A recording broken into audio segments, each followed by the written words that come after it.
Trust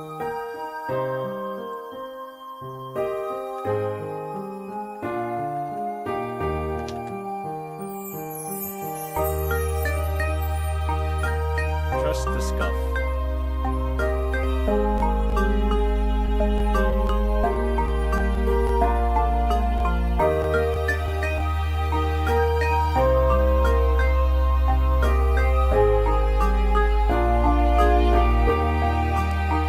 Wow, this game is really loud. Hold on.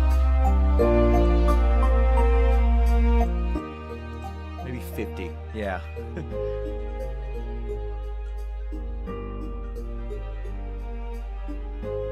Okay, well.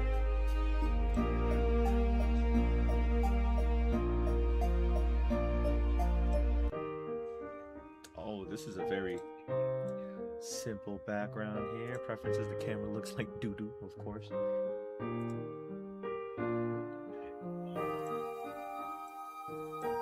Alright, anyways, hi everybody. Welcome to a summer with the Shiba Inu. I picked this up on sale, and it really intrigued me simply just because of the fact of the name in itself. I have no idea what this company is. This is the first time I've ever even seen such a game like this, and on top of that, I have very limited knowledge about visual novels in general, you know? So I'm gonna see what's going on and maybe find a new favorite game company. It seems they haven't been making games as of late, or if at all. They might be it might be one developer, and they're just making a game with what they have. I don't know who Quill Game Studios is and what they do, but let's see what they have. The synopsis is that our protagonist, she drops her job, and I kid you not, it says right here, hold on, store page, it says Sid the Shiba Inu quits her job in canine-da and goes to fight other dogs on an island. What could go wrong? Your choices matter. There are multiple drastic ways to change the fate of Shiba Island, with 10 plus variants depending on how you treat the dogs you meet along the way. Does that not sound outrageous? It just simply say, what could go wrong? I don't know. The fact that you have to go out and pick fights with people after you leave your job is saying much already, so truly, what could go wrong? But let's not talk. Let's see what this game is about. Oh wow, hi Sid. Oh, the dog Shiba Inu sound. Oh, the girl Shiba Inu sound like. Oh. Let's go with a more. Say Max, you really can't tell me where you're taking us. Is she British? Nope, I can't tell you. It's a secret.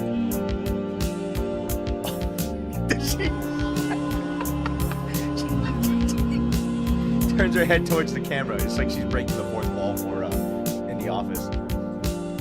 This is my old friend Max, who I haven't seen in years. Yesterday, he said he would take me to lunch and show me around the city.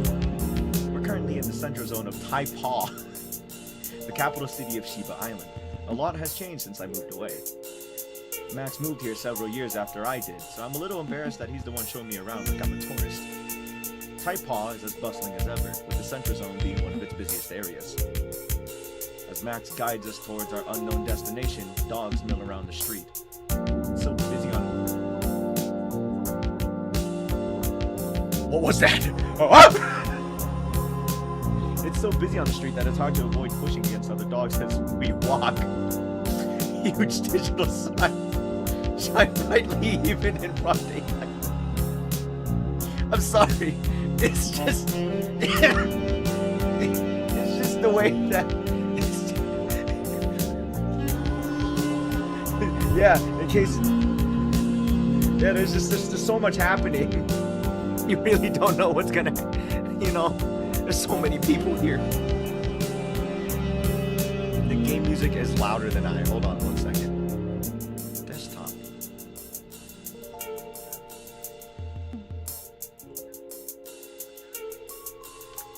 We'll bring that out there. Appreciate you. Thank you for the for the audio cue there. Appreciate you. 0.45, yeah. All right. Cute coffee shops, each with its own unique decor, catch my eye as well. One has lush vines creeping all over the storefront, leaving only a gap for the entrance. But now there's two Shibas, like in the background. Through the gap in the vines, I catch a glimpse of what looks like more plant life and thick tree stumps that serve as tables. Hey, that place seems really cool. Let's check it out sometime. Max pauses to take a look as I point to it. He cranes his neck to look inside. A little swish on his eyebrow. It's really cute. I've noticed it before too on the way to work. I'd be happy to try it out. A short walk later. After several turns, we stop in front of a building. The building is made of red brick with some steps leading up to it. Ta-da! I know it doesn't look like much out here, but the virtual tour looked great on Bark. All these puns when it comes to the game, I'm trying to find out, like, what does it allude to? Bark? Like Yelp? Oh, okay, I get it. Max approaches the door, but it doesn't open. He starts, catching himself before he runs face first into the door. He nudges the door with his shoulder. It doesn't budge. The door's broken. No idea. It seems like an eclectic place. That's the reason I chose it. Maybe there's some secret password we need to enter. Can you look it up? Already on it. Max calls up his wrist phone menu, making some gestures in the air. Is this some futuristic ass, like, Shiba world that we live in here? We need to figure this out. Some reviews allude to something interesting we need to do to enter, but they don't say outright what it is. Are Shiba's online gatekeeping already? This is what I'm starting off with. What's the place called? It's just one letter. Q. Maybe it's closed today? I checked and it shouldn't be. And if they couldn't update their real-time schedule for some reason, that's really weird. Wait, what's that? Isn't that a doorknob? My throat is so fucked. What? A doorknob. You mean... Wait, I remember something. Oh, come on, it hasn't been that long. Why do I feel old because of the fact I've seen doorknobs before?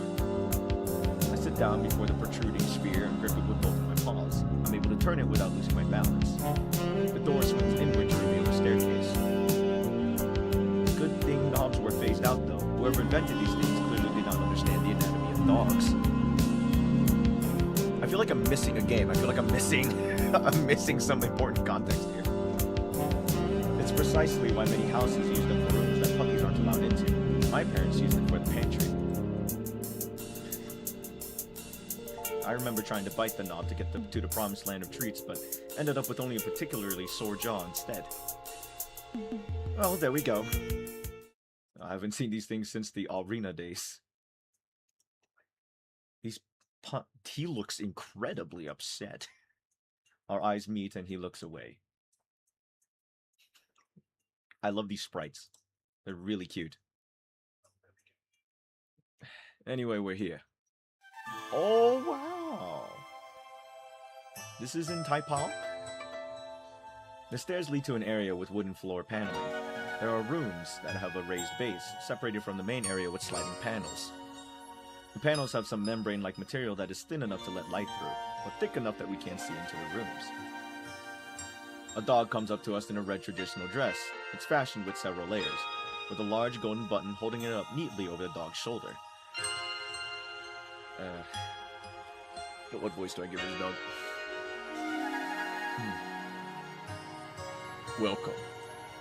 Ty called earlier and made a reservation. He talks with the server and we are led to one of the rooms. I hoist myself up on the ledge and make myself comfortable on one of the cushions around a low wooden table in the center of the room.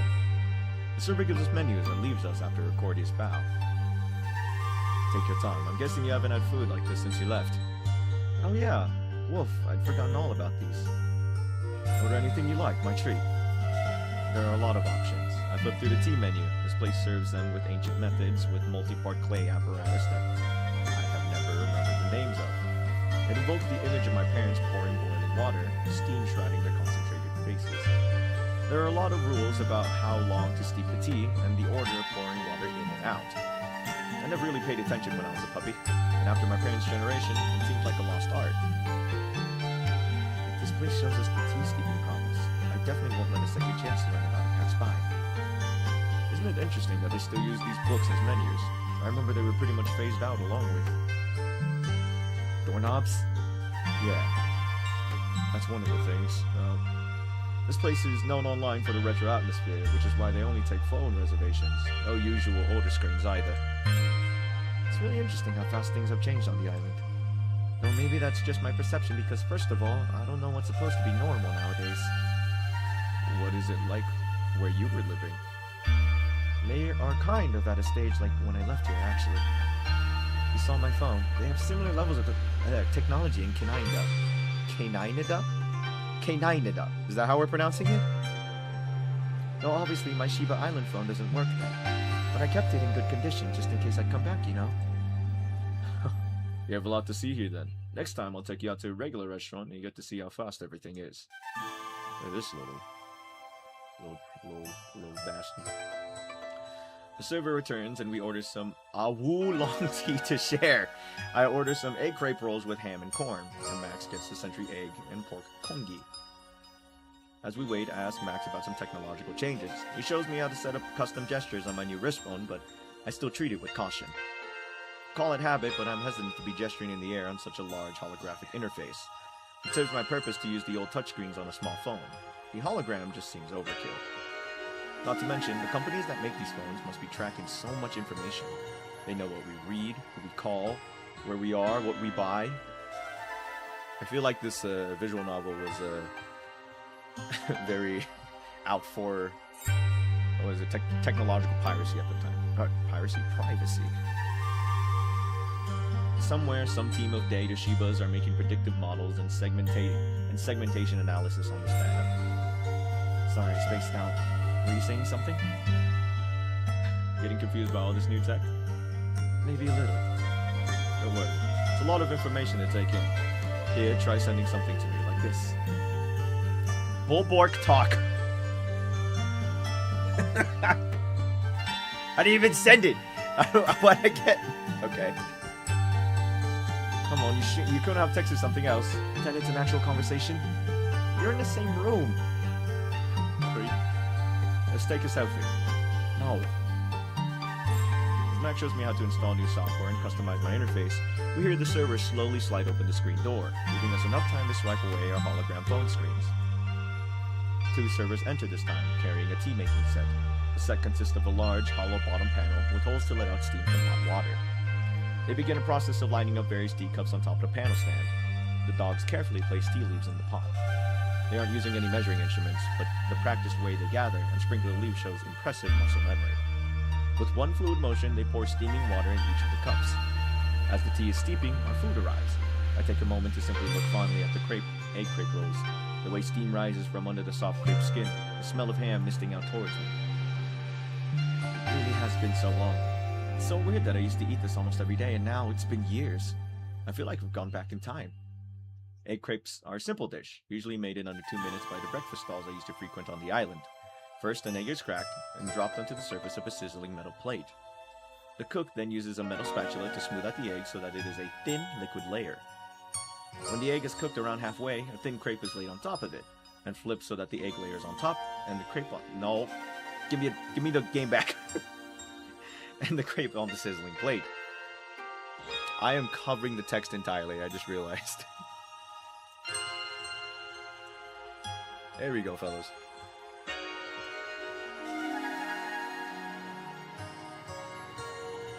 There we go, lads.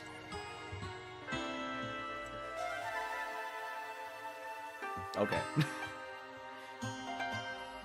Now we're back at it. Using the flat surface of the same spatula, the portions are then scooped up and swiftly placed into a takeout box. Hope you enjoy. You can try some of my congee if you want. I was feeling something light. During this time, the tea is ready as well, and I blow on the surface of my cup, creating ripples. My first sip is hesitant as I try to adjust the temperature. After a few sips, I can feel a strong tea aftertaste in my tongue. This is bliss. We chat more as we eat, and I ask him about how the culinary norms have changed on the island. Apparently, most of the dishes I remember are still around. The largest change in cuisine is caused by the advancement in how food is produced. Max explains how nowadays, a lot of ingredients can be produced synthetically, which reduces scarcity and seasonality. It is widely accepted that they are the same flavor and contain the same nutrients as naturally grown ingredients. I used to wonder why we have beef dishes on the island, but we've never seen an animal called a cow. I guess these synthetic flavors already existed 10 years ago, since beef has been around since before I was born. I just didn't know they were synthetic. Is this in a conjugation with the food pebbles that they get like every day of their lives? I learned from Max that lately there's been a rise in restaurants that offer wilder experimental foods with completely new synthetic inventions. The dogs are getting microplastics. Macroplastics even. Max shows me some pictures on his phone and we decide on a restaurant to try out next. He warns me that some flavors might really surprise me. Even dogs that try these things now and then have trouble getting used to some of the most outrageous invented flavors. I asked him to describe something he's tried before, but it was hard for him to convey it in terms of foods I know. For example, one tasted like cinnamon and cabbage flavor mixed, but that doesn't really describe it fully. I can only understand when I have the chance to try it, I suppose. We finish our food and reminisce a little more. However, there's one thing in our shared history we don't bring up. I get an uneasy feeling that I should wait a little longer for me to ease back into the culture of the island first. Max pays and we exit the restaurant. I'm quite full and nostalgic. We'll have a lot of time to do all these things, right?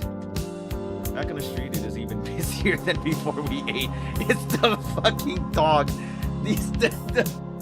The swinging carousel of dogs has me on my... It's frying the shit out of me. I feel like I have like a really simple humor. It's the afternoon. Dogs probably don't have much to do but relax on the weekend. And before the smell of all types of food whacked out into the street, and evening food stalls start being set up. That's what I guess they are. They look much more modern and clean. From the crash course in tech that Max gave me, they probably have automated ordering and all that, but the street seating and rustic charm remain. We push past a particularly crowded part of the street, and I feel a tap on my shoulder. I don't really think about it, as it was probably someone brushing past me with their backpack by accident or something. I continue walking when I feel it again. Could also be mistaking me for someone else. I turn around to check. She's French, and that's the problem. Sit! Who are you? She's a smaller Shiba Inu, but something tells me that she compensates for it with her attitude. Her gaze on me is steely, way too steely for comfort. It's concerning that she seems to have approached me with purpose. Hopefully, she really just recognizes me by chance. You don't remember me? She scoffs, discontent written clearly in her expression. I'm not surprised, but I'm still disappointed. Now I have to waste time explaining things to you. Woof, here he comes. What's going on? Some random dog just came up to me. You're Marchi, right? I remember you. Oh, what? You? What are you here for? My business is with Sid, of course, not with you. But it's very interesting to know that you two are in touch. She jerks her head to the side. Let's go somewhere more secluded, shall we? I don't move. If it's something important, why don't you message me? I'll give you my contact info. I'll convince you quickly. In short, anyone can now challenge you to an arena. But I don't think many dogs know what you look like now. Only a pawful. If you don't come with me right now, I'll post your information online. I already filmed a video of you so everyone will know what you look and sound like. That's impossible. Sid, ignore her. Let's go. Oh, it's our first decision in the game, okay. I'm curious, but I don't think Max will be happy. Maybe Max will be willing to hear her out.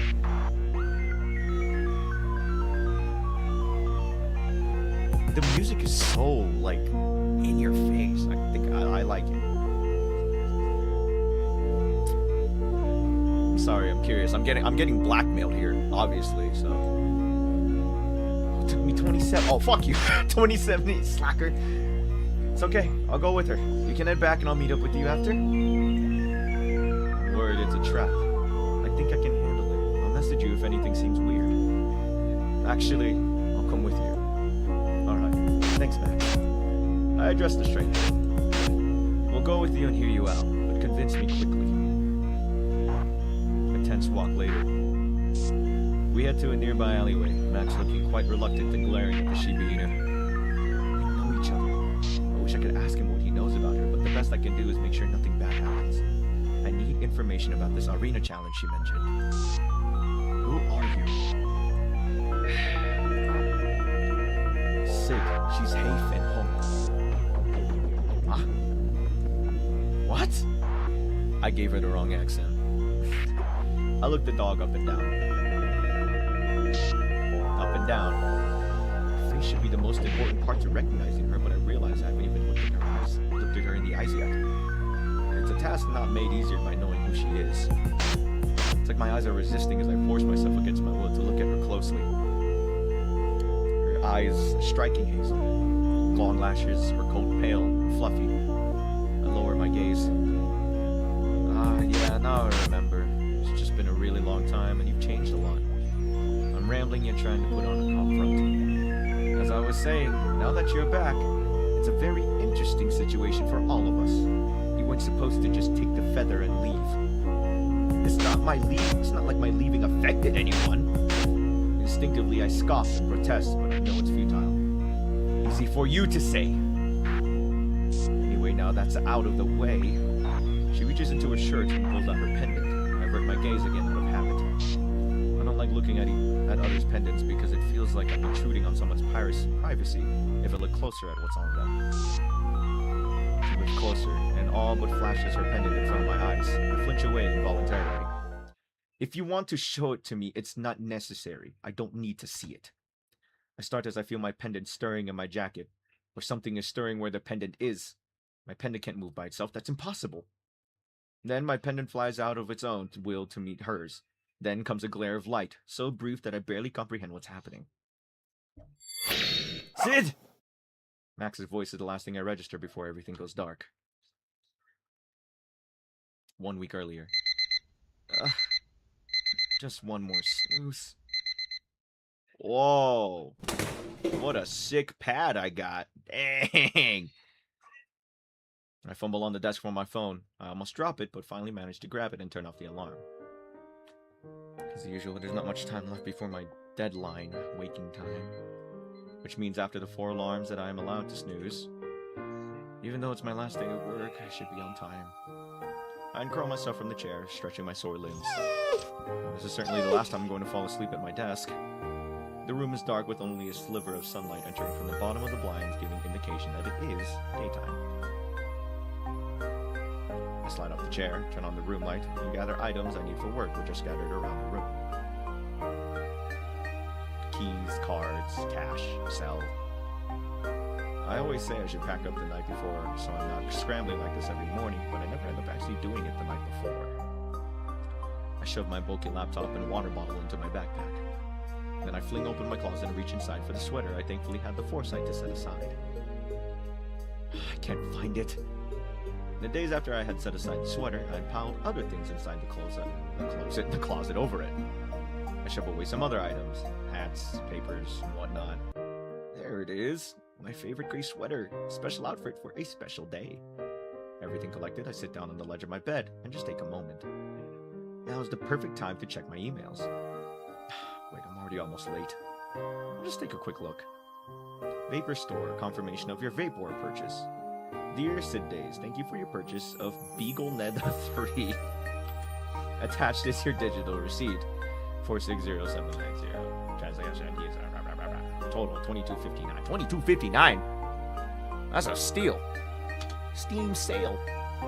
To access your downloads, please go to vapor.dog, account downloads. Alright. Oops. With Paul Tall 3-1.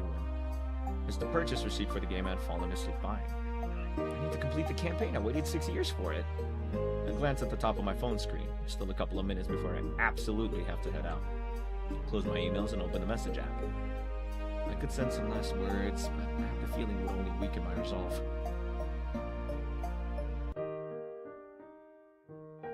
One last text. Gonna be bad. Hey, Q. I love you. Please don't forget me. I'll just check the spelling one more time. I'm just stalling so I have an excuse to wimp out and not send a message. I can't bring myself to directly say that I'm leaving now, but I hope she knows what I mean. With my paw poised on the screen for what seems like forever, I press send.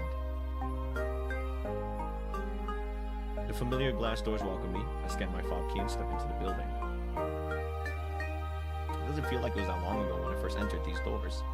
I'd been a fresh recruit, full of hopes and dreams of making an honest living for myself and contributing to society. Don't we all? I'm just here to pick up my stuff and do the paperwork. I repeat this to myself as I head down the familiar staircase. Pick up stuff, paperwork, that's it. Other dogs start to file into the building, and some stop to wish me well on my move to the west coast of canine-da. Last week, we had a small office celebration in honor of my work and departure from the job, which was heartwarming. It turns my heart to embarrassing goo, so I try not to admit how much I appreciate it. I enter my office, which is separated from the corridor by a metal door and glass wall. I scan my fob again. This is one of the most secure rooms in the building. Despite that, there isn't much to protect. Inside my office, I take a look at the computer monitors and the well-used keyboard. None of this is personal property, but I'm going to miss it. Funny enough, my office desk basically looks like my room at home. I feel guiltier about leaving it now that I'm here, like I'm throwing away all that I've built. All of this. Surprising as it might be to general populace, this research facility is responsible for a big portion of the technological innovation in canine-da. In fact, the phone that I'm using right now and the associated software was popularized by prototypes created in this very facility. I double-check the desk drawers again and fill out a form to submit to the Labrador Resources Department.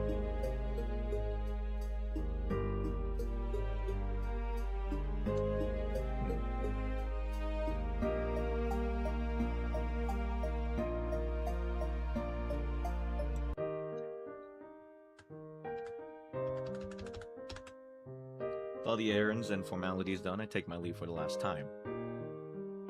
As I walk away, I can't help but look back at the building one last time. It's cute. I'm not gonna read it, doesn't matter now. I gotta go. The text message that we sent? That we painstakingly sent? Back at home, I get a backpack with some living essentials and, of course, my other sets of keys, card, cash, and cell that would allow me to get around during my travels. I reach into my shirt and take out my pendant from Shiba Island. It has 10 orbs, with smaller orbs surrounding them. I've been wearing it all these years, my last connection to Shiba Island. It's a remnant of a lifelong past, and while this pendant means nothing here, it's one of the essentials in a different land. It's time. I snap open a compartment in the back of the pendant. A once fluid movement, the clasp feels unfamiliar to me now. I have a good stable life here that I earned. I brought myself here. Giving this up means moving backwards. But that also means letting go of the chance to see my brother again. As long as time moves forward, I will move forward too, no matter where I am. Inside the pendant compartment is a small feather, already glowing now that I have removed its bindings. The feather of truth, whose holder can alter reality. What? I make a wish. I wish to go back.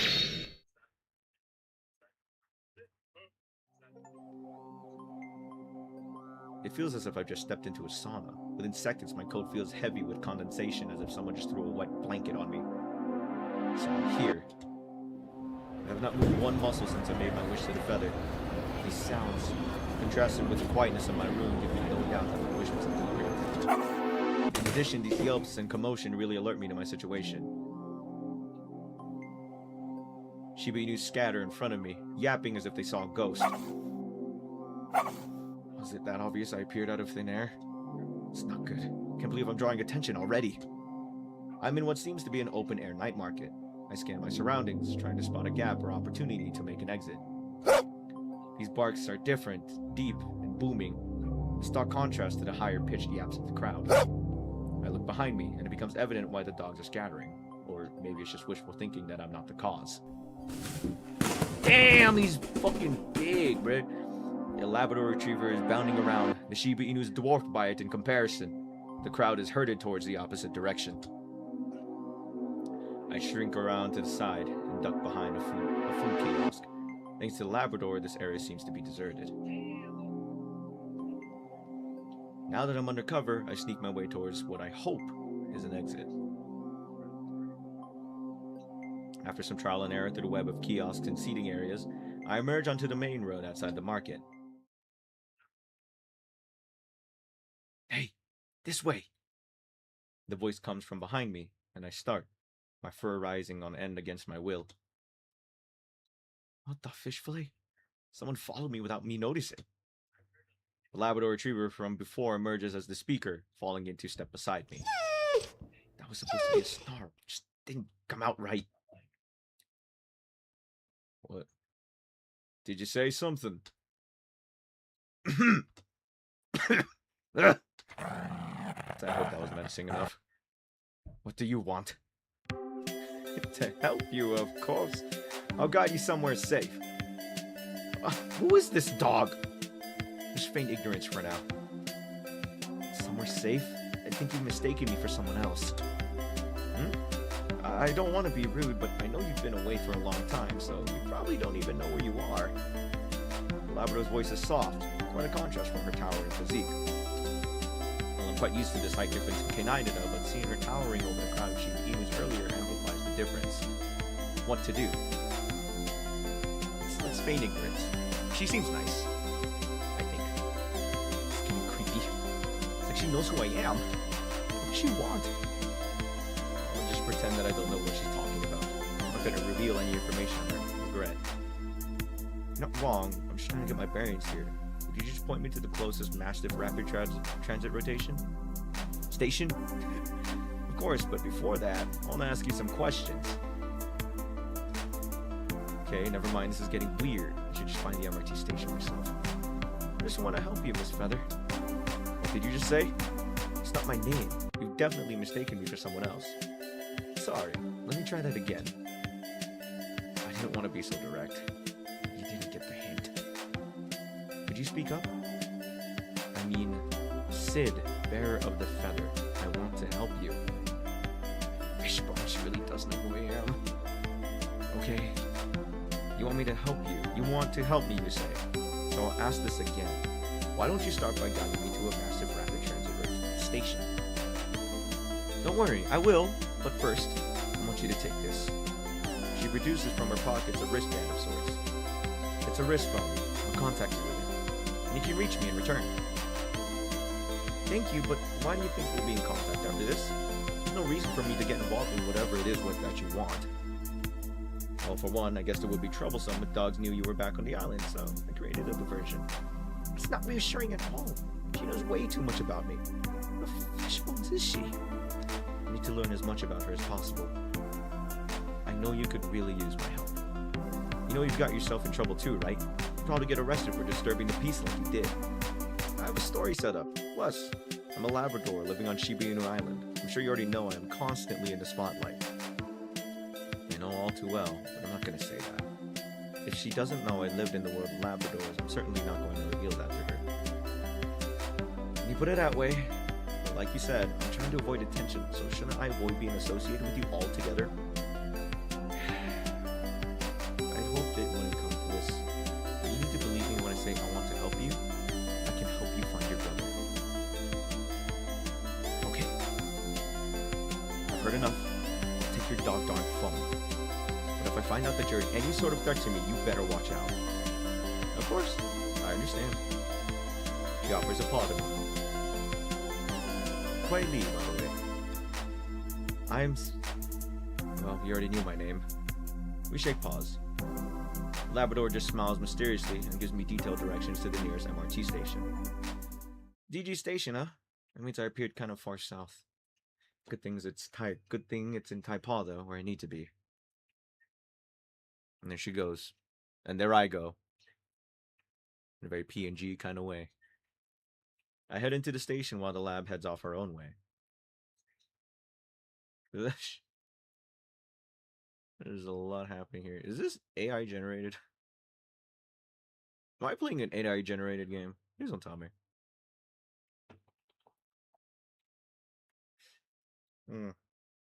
Focus. First, you need to get to Max's. I find the MRT station according to the lab's directions. Thank God the directions were accurate. Large hovering signs point out directions to various transit lines. Although I have been in this station in the past, it seems much larger than before, the layout having been expanded and rearranged. I slip out my pendant at the gates, scanning it to pay it so it will allow me through. I keep the pendant face down and hope that no one thinks it's strange. There's a large interactive display, and I see that are many more lines than before, basically crisscrossing the entirety of Taipaw and the outer metropolitan area. I place a paw on the destination, and the route draws itself on the digital display from the current station to my paw. I follow the instructions to the correct platform, and the transit arrives shortly. It's a really futuristic doghouse, I'm not gonna lie. The ride is smooth, and I emerge up north of the city without incident. It's a quieter residential area. My destination is sandwiched between other similar buildings that were built to be tall and narrow rather than take up the ground level. Approaching the wall-memorized address, I feel more and more apprehensive with each step. This is a promise. This is the only place I can go. There's an intercom panel on the ground floor. Scrolling through the names, I find the correct one. It's the one. Taking a deep breath, I tap on it. The doors slide open shortly after I tap on the panel. There's no further response or notification. Does Max still live here? I can go in, but if it isn't Max, then she must be in. I hesitate, less than ideal scenarios running through my head. I take a deep breath. Stop it. There's only one way to find out. Step into the open door and onto a lift so small it could only possibly fit one dog. Well, one Labrador Retriever, 2 Shiba Inus. Still can't help but think about space in terms of canine-da space. Soundlessly, the lift rises and I move on to the stairs. My stomach churns on nothing. I really do hope it's Max. They're in a calm two-way communication. My old residence did, but I can't assume everyone has it even after all these years. I do still have his number on my old phone, but I wonder if my old phone balance is still valid. Before I can decide whether to attempt calling ahead, the lift comes to a halt. No other way but forward. I step out onto the narrow corridor, doors line the corridor, and I take a number and then order the numbers before heading in the direction of number 13. Just as I raise my paw to knock, the door swings wide open. You! Max? Sid! He ushers me in and makes sure the door is closed securely. I hope this gives me a lot more backstory about what's going on. Whoa! No. Back. Look who it is. You're finally back. I've been waiting for this moment all these years. It really is him. He's here. He kept his word. I'm so relieved. I'm so happy to see a familiar face. I reach out my paws to embrace him. He obliges and I eagerly hug him close. He smells like honey and cream, and I notice that under my touch his coat is as sleek and shiny as ever. I'm so happy to see you. Max just yaps happily, wagging his tail so vigorously that I can feel it moving him side to side in my embrace. Max helps me settle into the place. It's quite cozy, and despite the modern exterior of the building itself, he's decorated his rooms with vintage furniture and flourishes. I get a feeling he's really into the vintage aesthetic. Maybe it's making a comeback on the island now. He shows me his collection of concert billets arranged on his wall, all of musicians that I know of, meaning they go back to at least a decade. Remember Jay Chow Chow? Of course, I remember when he watched his music videos back then on our flip phones. The days of 360p, yeah. It's a really nice apartment compared to Max's old one. I suppose his final ranking allowed him an upgrade. He gestures me over to his desk, and as I peer on, he sweeps aside a pile of old records. Then he wiggles under the desk to activate something. There's a hiss, and a panel slides open on the surface of the desk. It's a touchscreen panel glowing faintly with a green tint. I can see my reflection in it, along with some menu icons that I cannot make sense out of. The security system. Pretty sophisticated, eh? No one would suspect there would be such a system in an apartment like this. The door is actually secured with hidden bars that can be controlled from here. And there's some sensors programmed to detect living matter other than you and me. He goes on about the security measures and gadgets, but suddenly I cannot find it in me to focus. I really hope he didn't do this all for my return. But it is the most obvious explanation. I take a deep breath, holding a paw up to signal I want to speak. takes Max a brief moment to notice, but eventually he stops in the middle of his explanation.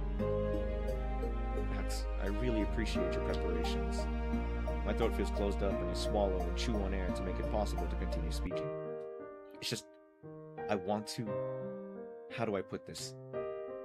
I just want to reiterate that this could be really dangerous for you. I want you to reconsider it. Sid.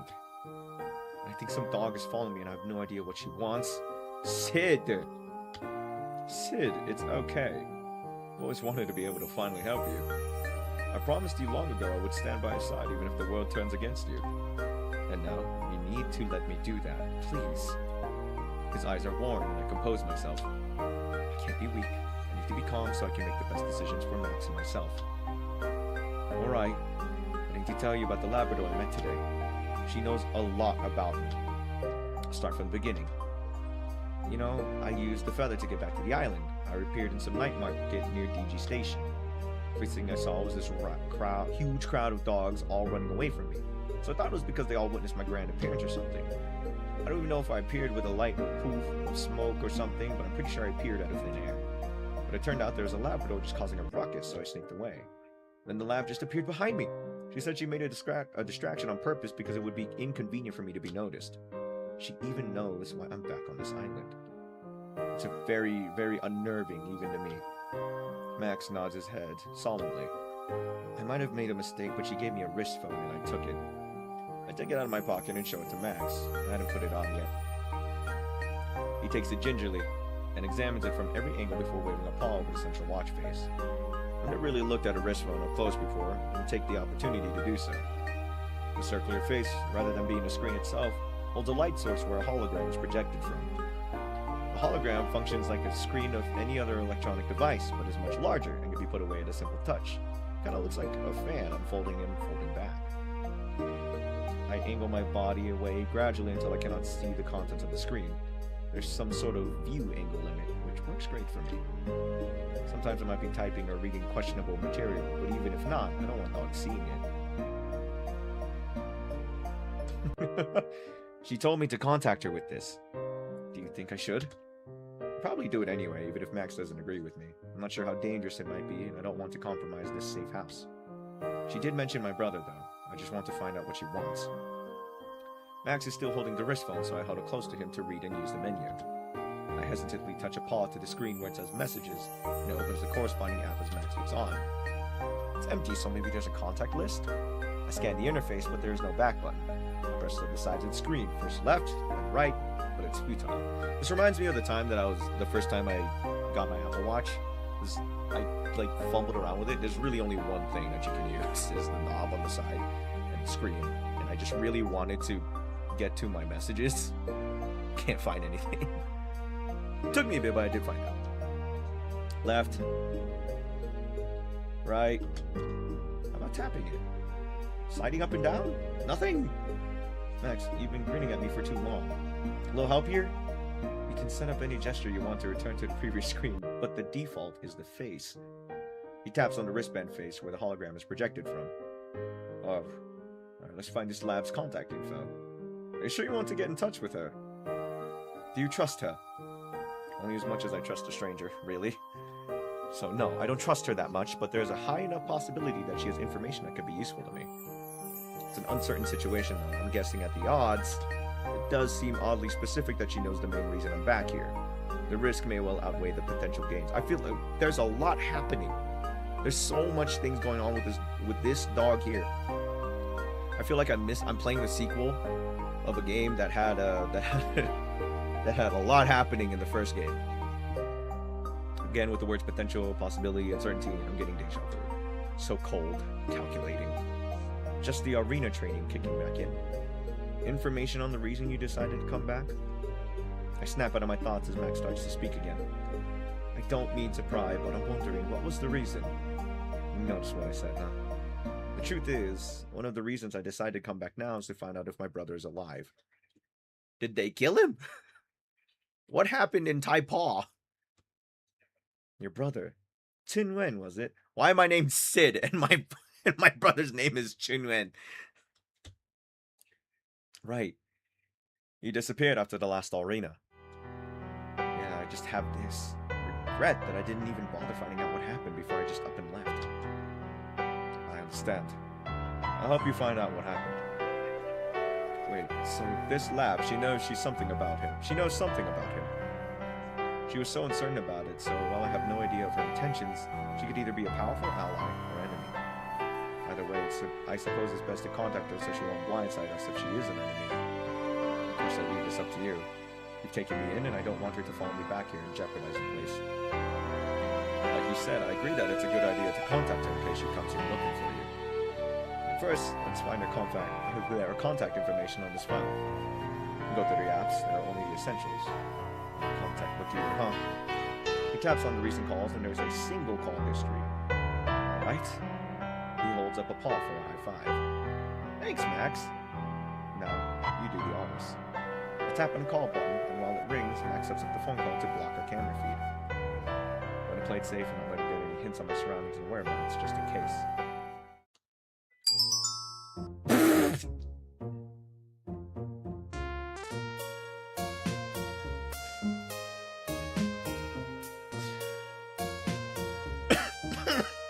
I'm sorry.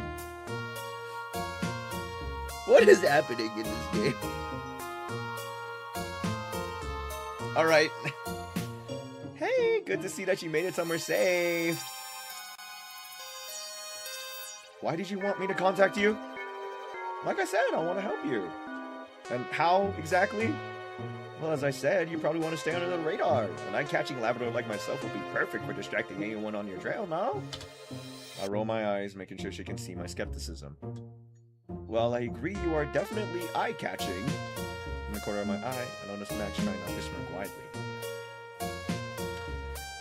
That's not what I meant, but that will make it even more difficult to stay under the radar if anyone on the outside makes a connection between you and me. So based on that, how really could you help me? That's what I was hoping you would tell me, Sid. What actions do you plan to execute? How can I help you achieve it? I still don't understand her real intentions, but she does seem sincere. I need to carefully consider what I say. Still, since she's offering her help, it wouldn't hurt to have someone to do the riskier tasks in my place. Also, are you alone? Quietly breaks the silence before I can formulate a sentence. She might have taken my slower pause to indicate silent correspondence with someone else. Do I trust this big Labrador? There's a lot to think about here in this Shiba Inu game.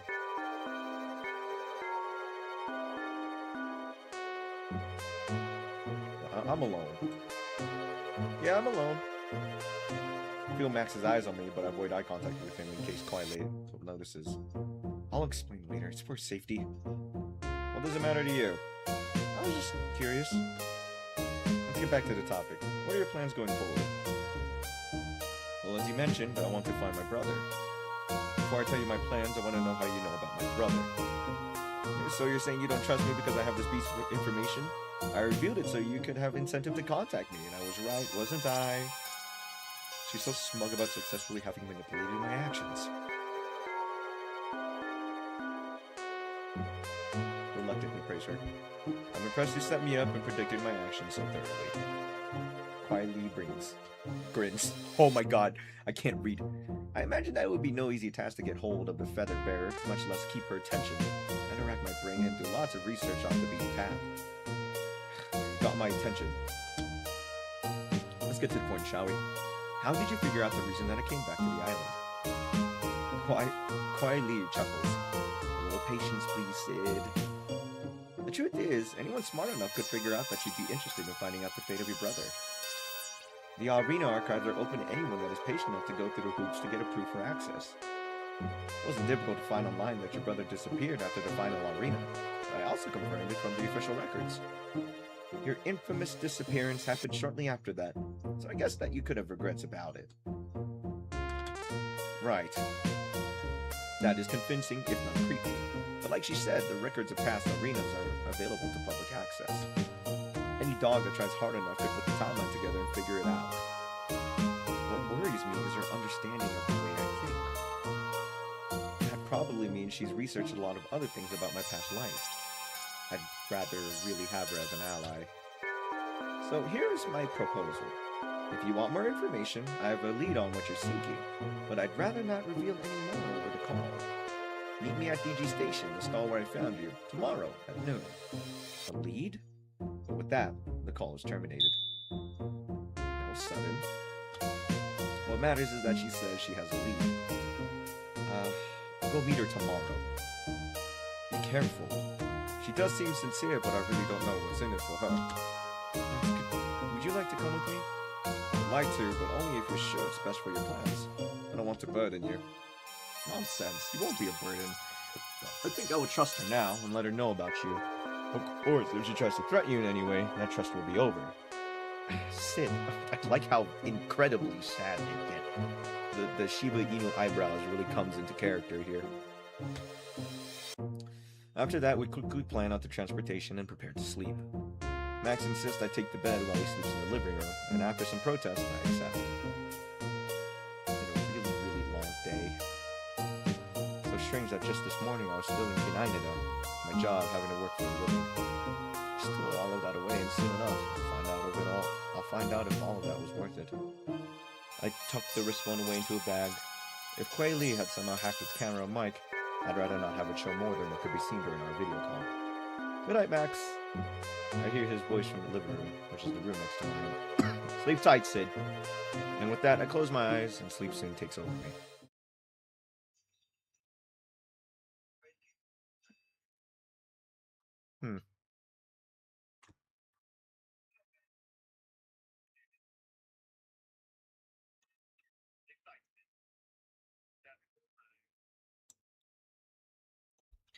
In the morning, Max suggests that we go to lunch after the meeting with the lab, to which I agree.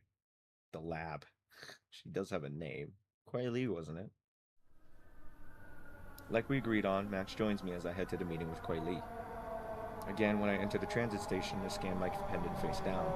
I don't want more unwanted attention on my movements if dogs see my full pendant face. That is, in addition to Kuei Lee's totally unwanted attention. We emerge from underground at DG Station, which is in the central zone of Taipei. It's a really busy area, full of businesses and restaurants. The stall where Kuei Lee accosted me yesterday isn't far from the station. We'll get there a bit earlier than noon, which was our agreed upon meeting. I don't have much of an appetite, so Max orders IU jelly with level for both of us. What's up, big dog?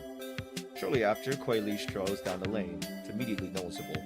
Such a large dog living on the island where nothing was made to the scale of her size. I fight the urge to chuckle at the thought. I conveniently forget that the same could be said about me and canine-da. The stairs were always hell to climb, not to mention that I could never reach anything on the shelves in stores. She spots and joins me at the table, the same time that Max gets back. Hi. Who's this? This is Max, my friend. He's helping me out. Hi, Max. Nice to meet you. I'm Kuei Lee. Max gives her a distrustful look and just grunts in response. Kuei Lee doesn't appear offended. Last night I said that I have information. For full disclosure, it's not completely true. Huh? I'm on alert, as the first thought that crosses my mind is that this is a trap. What she said on the phone was believable enough that I wanted to give her the benefit of the doubt, but she could have she just played me again? I mean, I said I have a lead, but it really is just that, a lead. I can't make more sense out of it, but I think you could, Sid. What a prankster, this Labrador. I try to calm down, but something still doesn't seem right about this whole situation. There's nothing glaringly wrong. Maybe it's my ancestral instinct speaking. Logically speaking, hearing Kuei Lee out is the best option I have right now. Okay, so this isn't a waste of time after all. Please, Sid, you couldn't be slightly less rude?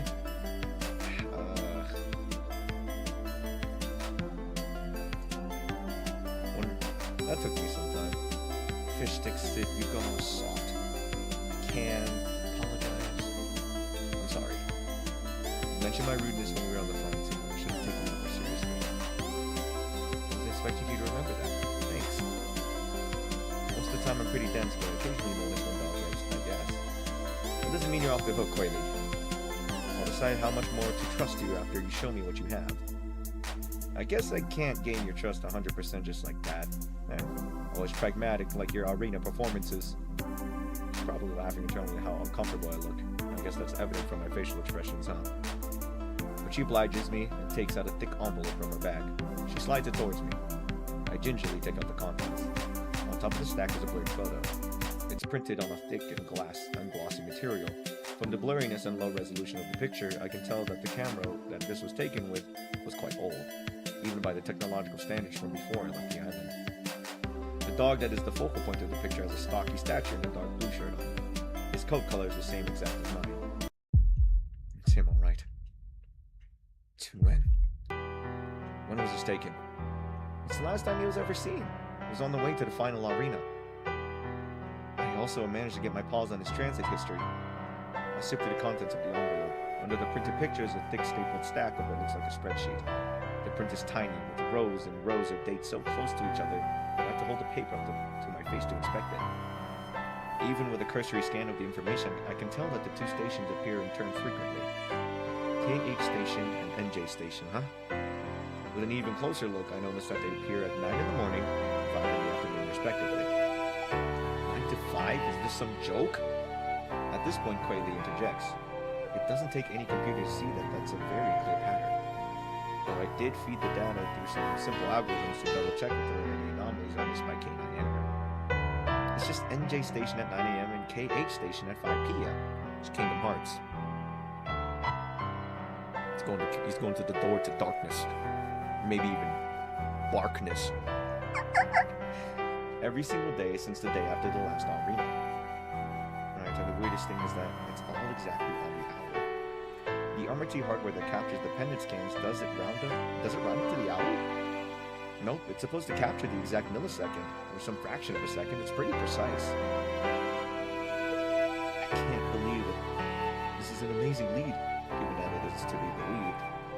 It's clearly a manipulated log, and I can't imagine for what other reason than to be noticed and perhaps even to send a message. This is great, Quayle. Thanks. I stacked the papers together tidily and insert them back into the envelope. Can I take this? Yeah, certainly. Though for security reasons, I'm not giving you the digital copies. That's all you're getting. That's fair. I'll make or something. How did you get this information?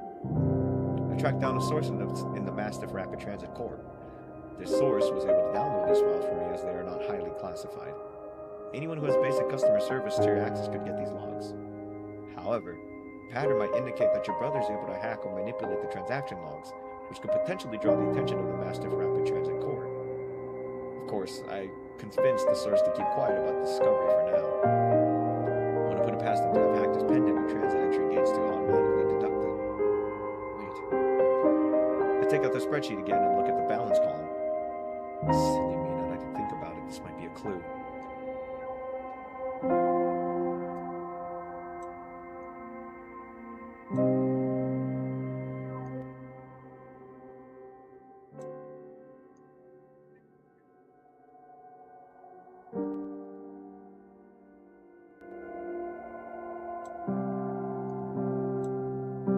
Game capture really low now, okay?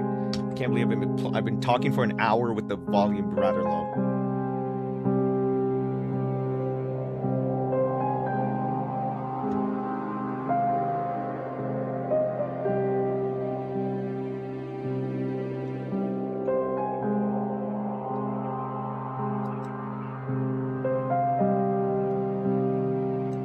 One, two, three, test. 1, 2, 3. 1, 2, 3. Test, test, test. We're gonna do more changes here.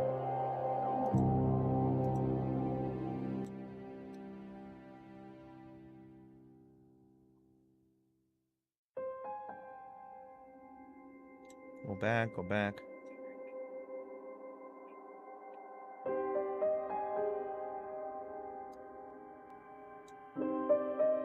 One, two.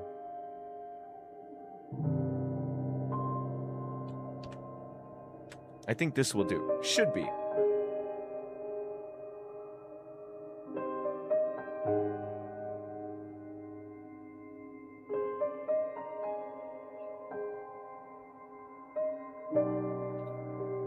Extend the mic out a little bit more. Maybe I can get something.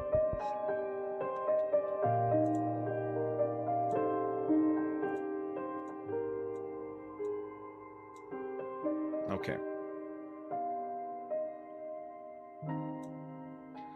Since the beginning of the log, the balance has only been going down linearly. As far as I can tell, a quick graph could confirm that.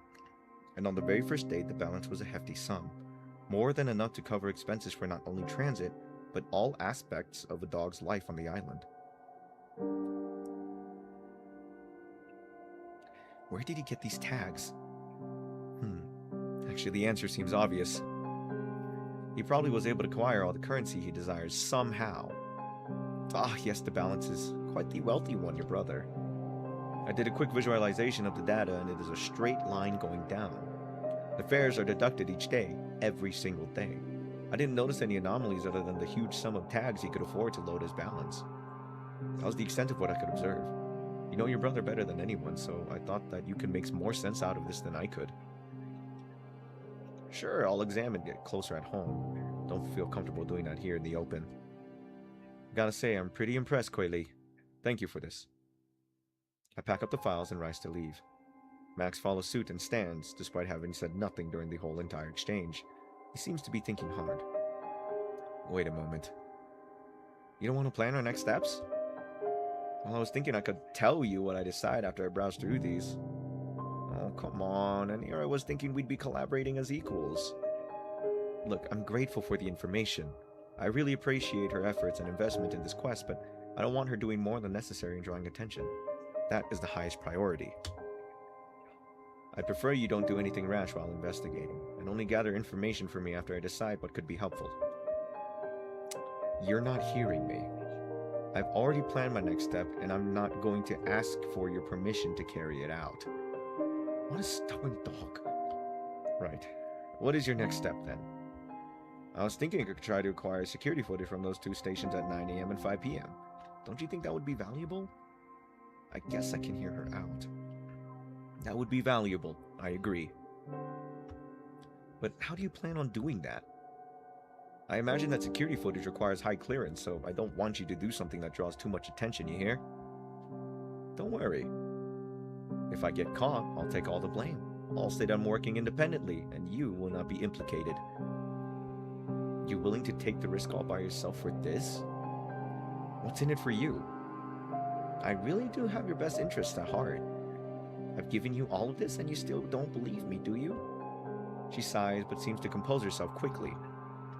It's alright, never mind what I said, but I'll be as careful as I can, for you.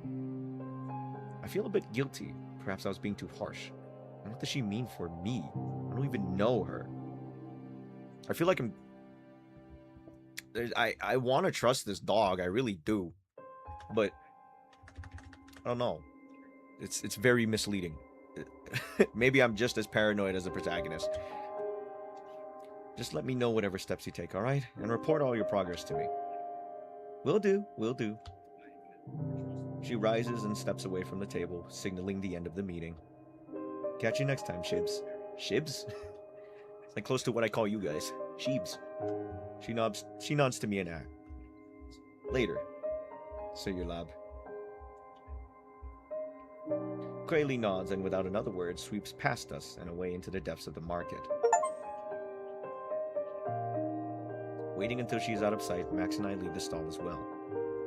My bag feels heavy with the envelope I now have, both literally and figuratively, with all the possibilities that it brings. Much as I want to start a closer investigation on the matter right this instant, I'll deal with this later tonight. Max and I are going to lunch. Present day, 2:24. I never thought I'd see Heifei Hong again. Maybe really I just avoided her precisely so I wouldn't see her again given the way things ended between us.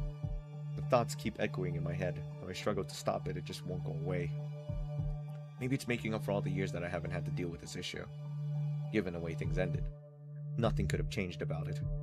There was absolutely nothing I could have said to change things. I have nothing to say now either. Island year 208, Arena 9, day 1. I shift my weight around trying to get comfortable. Once I find a position that feels right, I hold myself still. My eyes are closed and I try to relax. It's not a surprise when I feel cold, gurgling moisture under my palms, but I flinch anyway. Thick, freezing gel rises around me and I take deep breaths. My mask is on properly, and I am breathing. We will win this arena together. I will do anything I can. I'll do anything so that we can stay together forever. Arena 9, Day 5. This is like the Hunger Games, but for dogs. I clamber up the narrow steps, teeth firmly gripping my loot, which is wrapped in a piece of cloth. I almost slip as one of the steps shift under me, and I scrabble with my claws trying to get a foothold in the dirt. The steps are actually roughly cut rocks that some dog had shoved into the dirt of the mountainside. It's an efficient use of the natural resources, but sadly not as safe as urban constructs. Though since I'm not risking my real life, I shouldn't be too critical. Faster. I must get back to her faster. Facing the final steep step, I sling my precious cargo up before hoisting myself up to a clearing. A bit further in, hidden beneath the undergrowth, is my secret hideout. I tread carefully so that I would disrupt the illusion that no dogs have been around here. I tisk 3 times, so my faction would know that I'm not an intruder. There is no response, which is normal. I near a large, thick tangle of branches and leaves to the unsuspecting dog that there is nothing here. However, I move aside a section of the branches, revealing a small hole that I duck into. Inside, a Shiba Inu comes and sniffs me, and I stand still, allowing him to tug the package from my teeth. It's like a TSA agent for at your average LAX airport. I watch him unravel the package and wait while he inspects, prods, and sniffs its contents. Why does he have that shit on him, though? Finally, he is done and gives a nod. Good news, Fanshu. Those are the supplies I got. Oh, never mind, Fanshu. Hey, Fen isn't here, so I must hurry to her. I scoop up the entire bag and not waiting for Fanshu's response. Hastening further inside her planet and shrouded compound, I approached a blanket-covered figure laying on a bed of carefully layered leaves. I move beside her, careful not to jostle her, and nudge her cheek with my nose. Hey Fen. The pale Shiba Inu looks at me groggily. I swear to... I shit you not. I think I have this exact asset right here. Hold on. Hold on. Media file. Add source. I have a lot of these pictures. Hold on. PG assets. Shiba me. Cancel. Close. I'm gonna dig around here. Image. Yes. Okay. Add a new source. Image. Browse. Downloads.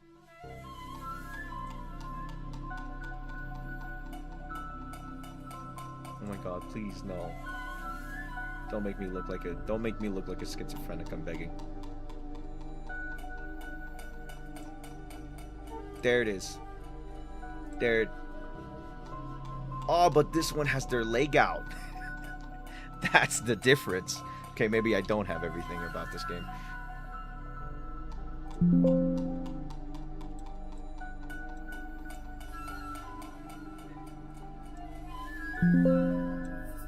I guess we will not. I guess I am not the all-knowing Shiba Inu.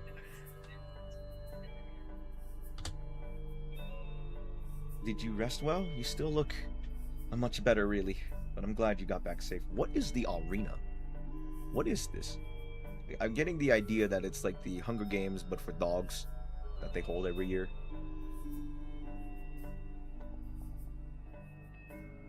I show her the supplies, one of them a bottle of wound treating solution. Here, show me your paw. It's much better now, like I said. She pulls her paw out from under the blanket, shows it to me. As she said, the wound has healed drastically.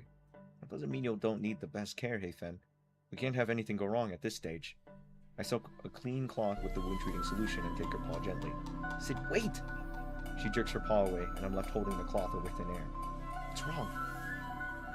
I just can't justify using something like this right now. Fonshu didn't tell you, but he got a nasty scratch from a trap yesterday during his rounds. He really needs it more than me. I try to take her paw again. He looked fine when I came in, and there's more than enough to spare. No! I said I don't want it! I stare at her in stunned silence, her shout ringing in my ears.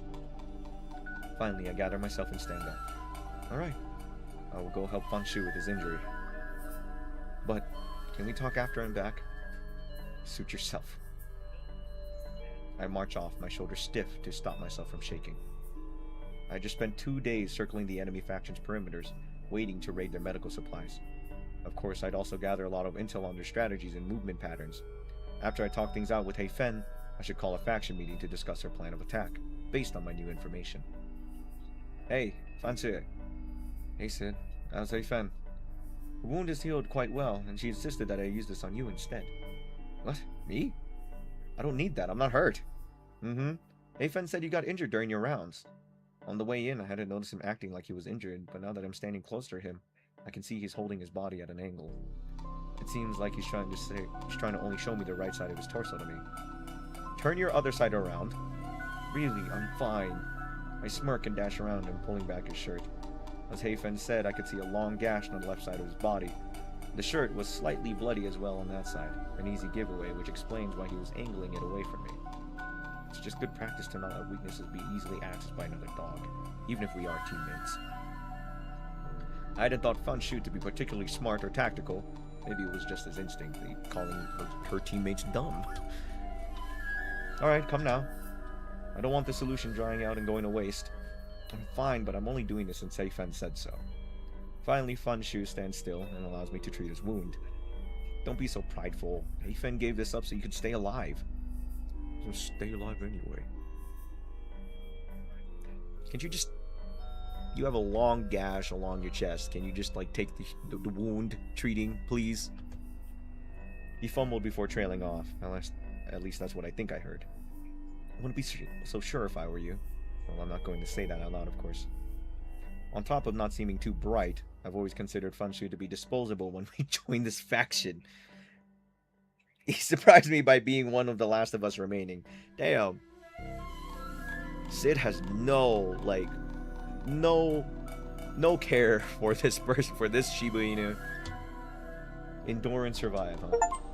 Well, once we get rid of the last rival faction, he's going down. That is, if he isn't eliminated during the fight anyway. He was a pawn from the start. We are an evil dog. I never told Hei Fen those plans directly, but I thought she would have guessed. And she would know how I intend to get rid of Fanshu after we have our talk. Why is the protagonist such a prick? In the end, I didn't have the chance to tell Hei Fen of my plan. I asked her if she'd like to join me on patrol rounds so we could talk things over in private away from Fanshu. While Hei Fen's wound was almost healed as she had showed me, she said she didn't feel well enough to be walking outside. Which is fair. I still can't believe she didn't even thank me after all the days I spent getting the medical supplies for her. I get it, she wants us all to survive. I knew she wasn't happy with my decision to leave our base for so long on her account. It was a risky move. What if I had gotten caught? It was selfish of me. Ah!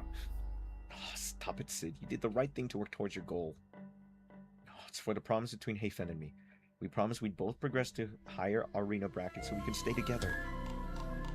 I climbed down a muddy slope, gripping a thick bramble to steady myself. It's the last leg of my patrol. I'll head back soon. Scrutinizing the forest and foot of the hill like I do on any other patrol round, I spot some movement from the corner of my eye. I quickly flatten myself, trying to get closer to the sound while finding some taller plants for better cover. Thanks to being on higher ground, I now have a good vantage point. Oh.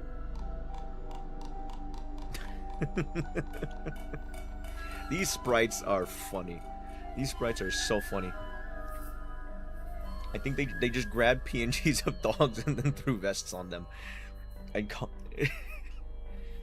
You know, if you're making stuff on your own, hey, who am I to say that? Who am I to say this is a bad idea? These Shiba Inus are making their way up the hill that I climbed earlier in the day. They approach the exact stone steps that lead towards my faction's base. If Hei Fen doesn't even feel well enough to walk, I eye the intruders from my hiding spot until they are blocked by some trees. I then emerge, keeping my distance so they don't detect me, while frantically trying to keep them in sight. Those three are all they have remaining, since I eliminated one when I raided their camp. There's only 3 of the rival faction left? Is it even really a faction? Z6hiba and Shibas. Z6hiba is the strongest one of the bunch. She's really fast, and earlier in the arena, I saw that she packs a mean bite. I wouldn't wish that upon any dog. Z6hiba is more like me, less brawn, more wit. I recall seeing him planning a lot while I was near the camp. Also, I heard he plotted a siege on one of the larger factions, which eliminated most of them. Moachi is more of a mystery. He seems pretty quiet and does what he's told. He's probably the disposable Fonshu on their team. And come to think of it, he looks quite like IU, but without that red tint on his fur. For some reason, I feel that if it weren't for the circumstances, I'd like to know him better before having to eliminate him. See if he's really just a meek follower or a schemer like me. That's impossible now. I'm taking him down, along with Zennai and Jippai. I wait for the group to get further away before I tail them once more. They've really forced my paw. Maybe I should have called a meeting with Heifen and Fanshu before going on patrol, but I hadn't noticed any signs that the enemy team were planning a move. What did I miss? I watched them so carefully.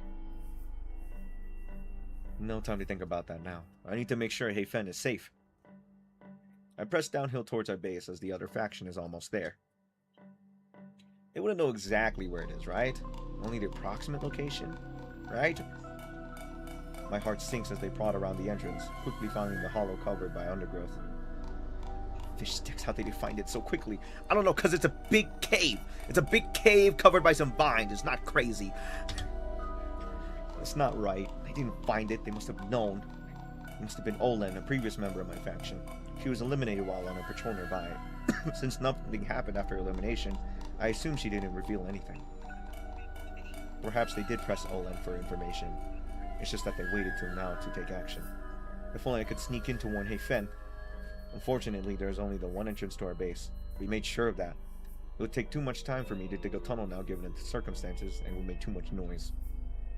The only course of action is to head in after them. I peek in and seeing that the coast is clear, wiggle my way inside. The front area, where I was previously stopped by Fanshu on sentry duty, is deserted. There is muffled talking, coming from where Heifen was resting. I hasten up to it, peeking through a hole in the foliage. The enemy faction is tying up Heifen and Fanshu. It takes a painful moment of willpower not to charge in right then, but I remind myself that brawn is not my advantage. I need to be patient and suss out the situation. There's a fine balance between being too cautious or risking a move to secure my faction's safety. If I succeed in freeing them, they'll be able to help me. But if I fail, I'll be failing my promise to Heifen. It is strange that my faction was caught so quickly and easily, given I entered our base only a short while after them. Stupid Fanshu, what was he doing? As a sentry, did he even put up resistance? Suddenly, one of the enemy faction barks out loud. Said you're there, aren't you? I would have just turned tail and left if not for Heifen being tied up. Come on now, if you don't show yourself in 5 seconds, I'm going to eliminate your whole team. I have them here, as you clearly see. I grudgingly reveal myself. The second I do, Zennai advances towards me, pushing the tied up Heifen and Fanshu. The other enemies, Jippai and Matsu, follow suit, approaching me. Let them go. Let them go! I surrender! You can eliminate me. That's not how it works, Sid. Zennai sneers. I've heard a lot about how you make this kind of bluff and somehow end up eliminating a bunch of dogs. You're gonna walk in front of here and make no sudden movements. What's up? I've been on for an hour now. I've been adjusting audio on the way. I'm reading a Shiba Inu visual novel because this thing is like $6. Apparently, we're in the equivalent of a Shiba Inu Hunger Games. This is a flashback, and we're now reliving it. I feel like, again, I'm missing something very important. But I feel like you missed out a lot too, because there's a lot happening. I tried to glance at Heifen without being too obvious. She didn't seem worse for wear, thank goodness. It is a bad choice I'm making, but I sit down in the middle of the cave, a little distance away from Zennai, and offer my front paws. Tie me up and let the others go. Once they are safe, eliminate me as you wish. My hope is that they rally and come save me, which is a riskier plan than what I usually tolerate. I prefer to be in control and not leave outcomes variable to other dogs' actions. However, at this stage, I trust Heifen to get us out of here. Even though we had a bit of a rough spot, this seems to be the only strategy that doesn't completely suck. It was on sale, I believe. I think I got it for like, yeah, $6. Don't worry about coming in late. Trust me, I didn't make a schedule or plan this.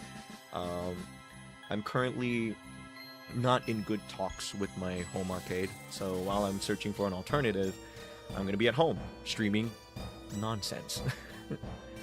Zenai interrupts my scheming. That would be a really good deal, had your faction not already offered it. What? What are you talking about? Your life for this. That's what they agreed to. What? No way, you're bluffing. No. You think we just waltz up here without that deal secured?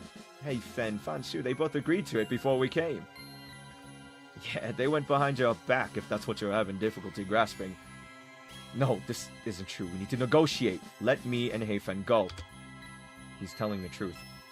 Fanshu! I knew it. I knew you were planning to off me at some point. What you just said only confirms it. I was planning on coming back for you, Fanshu.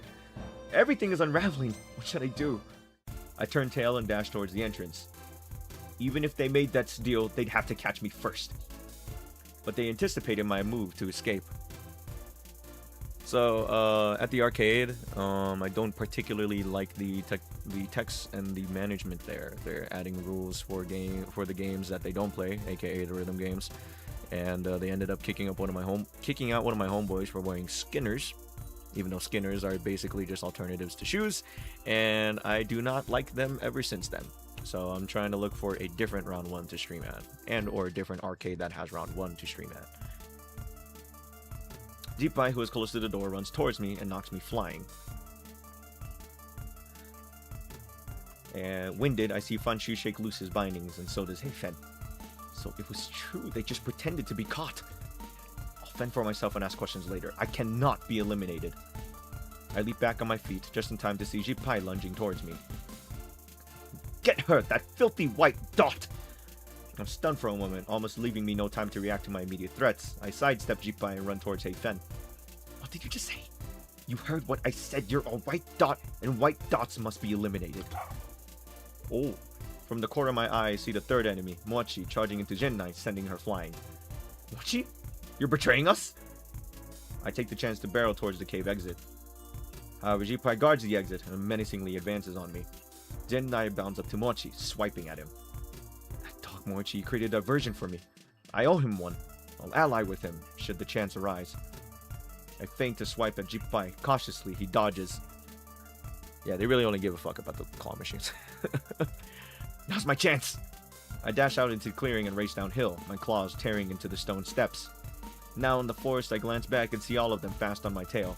It's Fanshu that gets me, biting hard on my tail and throwing me onto the ground. I should have gotten rid of him earlier. You were disillusioned all along. It's Heifen and me that will proceed to the next arena together. You! A snarl escapes me, and I take a huge swipe at him. It rips through his eye, and I am able to pin him down. It would be so easy to eliminate him by crushing his pendant at this moment, but rage seems to be speaking, taking over my mind. Against all judgment, I swipe again on his fallen form. Crimson splatters all over me. What is happening? Yeah, you have to use shoes over there, but they did not. Before they had let him use Skinners. Like, no problem, and then suddenly, out of nowhere, they decide that they were just gonna kick him out.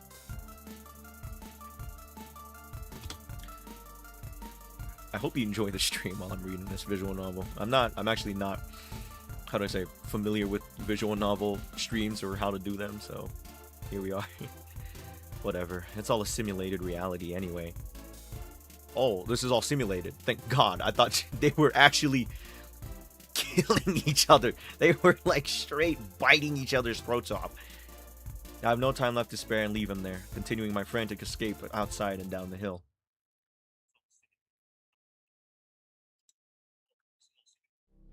I finally lost them. Completely betrayed by my own faction, I managed to find a hiding place. It's a miracle I wasn't hurt much, even though there were so many dogs against me.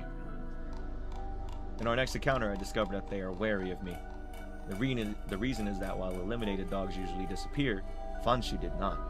He just laid there, as if dead. Which is a preposterous reason to fear me, because everyone knows that this is just an emulated version of reality. An emulated version created so that reality can be reallocated amongst the dogs of the island. This allocation is based on ranking, and therefore how good a dog is. It could be said that the ranking based on these arenas maintains the social order, and it is in my best interest to ensure that I have the highest ranking possible. I will fight tooth and claw for it. because only then can I gain freedom from my white spot status. I learned that Momochi has the same idea. The reason that he defended me was because he too is a white dot. We ally together and eliminate the rest of them.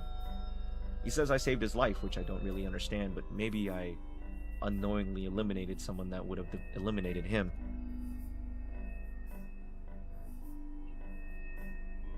I think I have about, not 30 seconds, but 10 to 15. These arenas fights get so messy, it makes sense if I don't remember the specific incident, so I don't press the issue.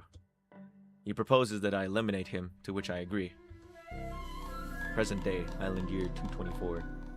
Now thinking back, the nights after that arena, I was plagued with nightmares. These dogs have PTSD. Bro! Fonshu's dead body in the real world being taken out on a stretcher. He died?! Of course, as per the rules of the arena, I got a hefty ranking raise as the winner. What? I was showered with attention and glory by the press, being one of the few dogs to be winner of consecutive arenas. Sometimes, during my nightmares, I thought, if this is the reality that I am being allocated, do I really want it? My feelings for Heifen were the reason for all of my actions in the arena, yet I lost it all. The rumors that I am a white dot were neither confirmed nor denied. Any qualms dogs had about the aspect of me were overshadowed by fear of my new ranking.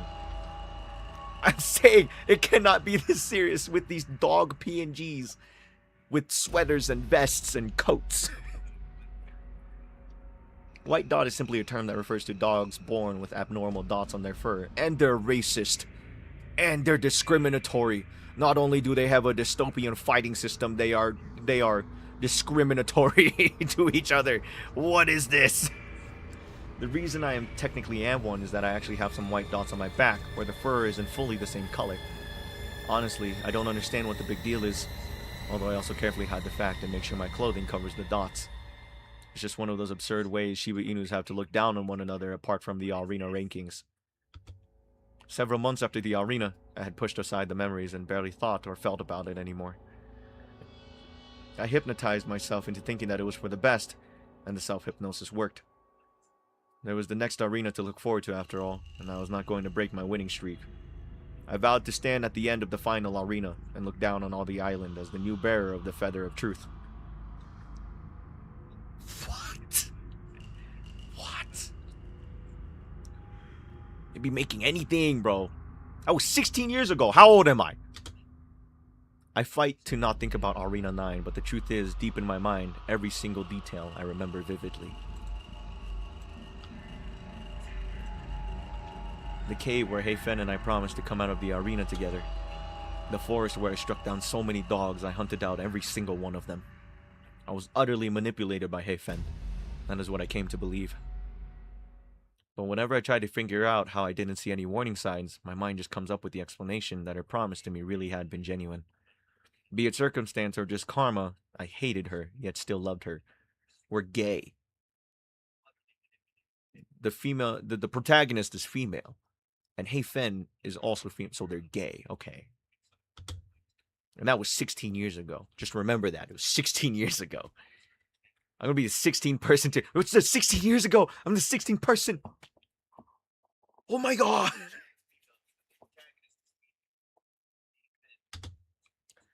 Dog. So why am I back here? In this... So why am I back here? In this very same forest. Oh, dog. The sounds, the smells, I can't logically believe it, but my instincts are telling me that this is the one and the same forest where Arena 9 was set in. What do I do? Lacking any real alternative, I walk forward aimlessly. The foliage is soft against my paw pads. It would make sense that Heifen is somewhere in the arena as well, since she was the one that re-challenged me. But are any of the other contestants?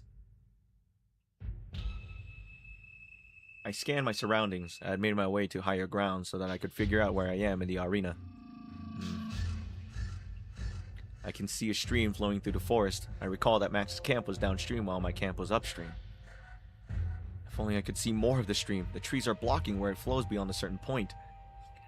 It's hard to recognize specific parts of the forest. Everything is like a blur of green. Yeah, we get Steam achievements from here. I think I've made like 3 dialogue choices this entire game, and I've been streaming for an hour and a half. But it's okay. It won't matter whether I reach my camp or Max's camp first. Whatever this arena wants of me, I'm sure I can deal with it. Plus, I'm much more experienced now. Giving myself pep talks as I carry on. My heart rate doesn't seem to be slowing down despite my efforts to cheer myself up. One sleep later, Arena 9, Day 2. Russell. I'm startled awake, ears twitching in every direction to listen. It's quiet. Maybe just the wind. My nerves have not calmed despite my best efforts. I don't know how I was so good at the arenas. Clearly I'm out of practice. The more nervous you are, the more you care, the worse you do. Something collides into me from the side. I'm thrown into the air, flying in an arc almost in slow motion. From the corner of my eye, I see... Olen? I steady myself, eyeing Olen warily, afraid she'll attack me again. But Olen ignores me and scrambles away. Then from the trees burst 2 dogs, one after another. They go straight for Olen, who barks and races off. But the pursuers are faster and pounce clean on her.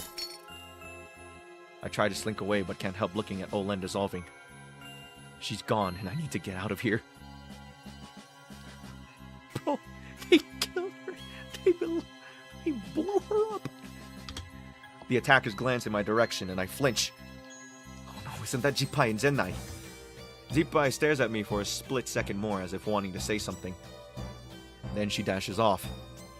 Zennai follows suit. What is going on? Instead of heading straight in the direction of the stream near my faction's base camp, I take a detour.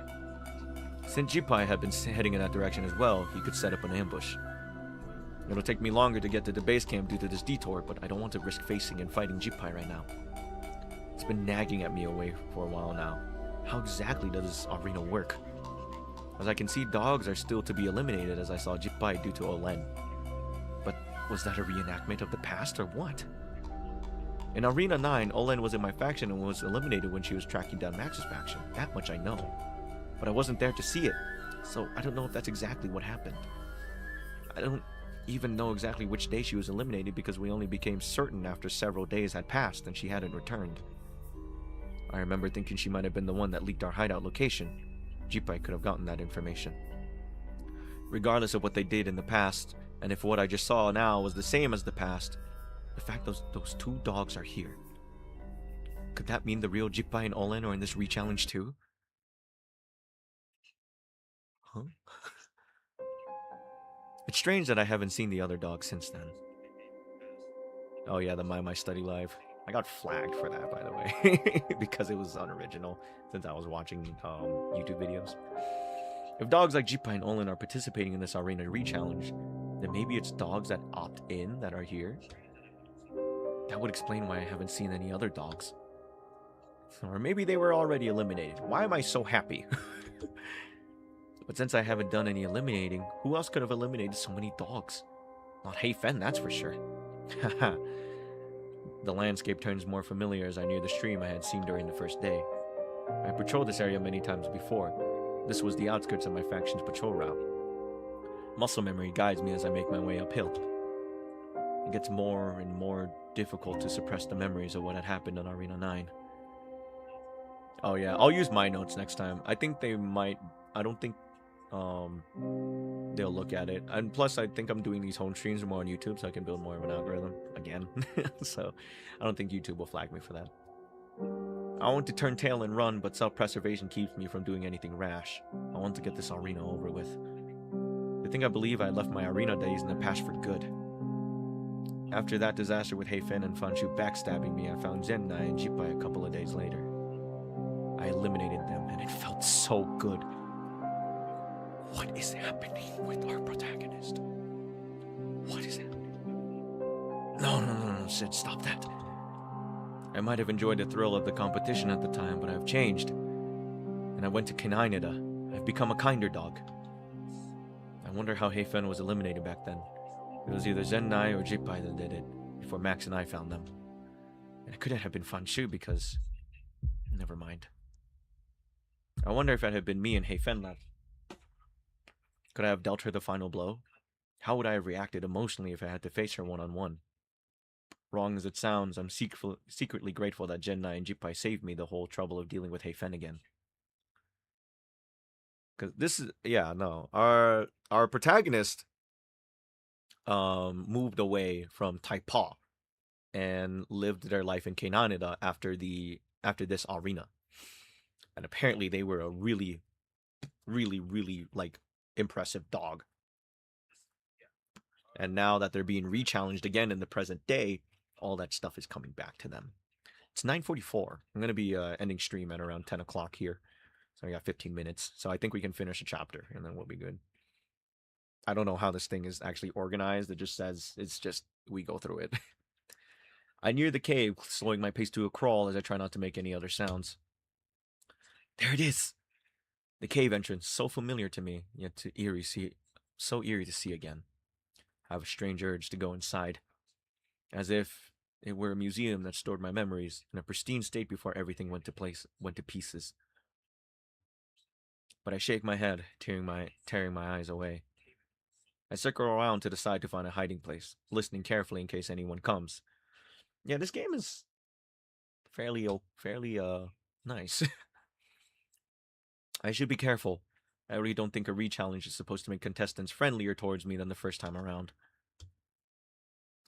Several hours later, I shift around in my hiding place. It's been quiet since I started camping out. I guess if there's no activity by tomorrow, I'll just go inside the cave. Day 4. I jolt upright. I fell asleep? Spit it out, Fanshu!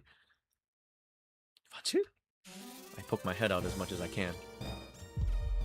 It is him. I swipe at him. Red erupts. It's all a simulation anyway. It's fake. A lifeless body taken away on a stretcher.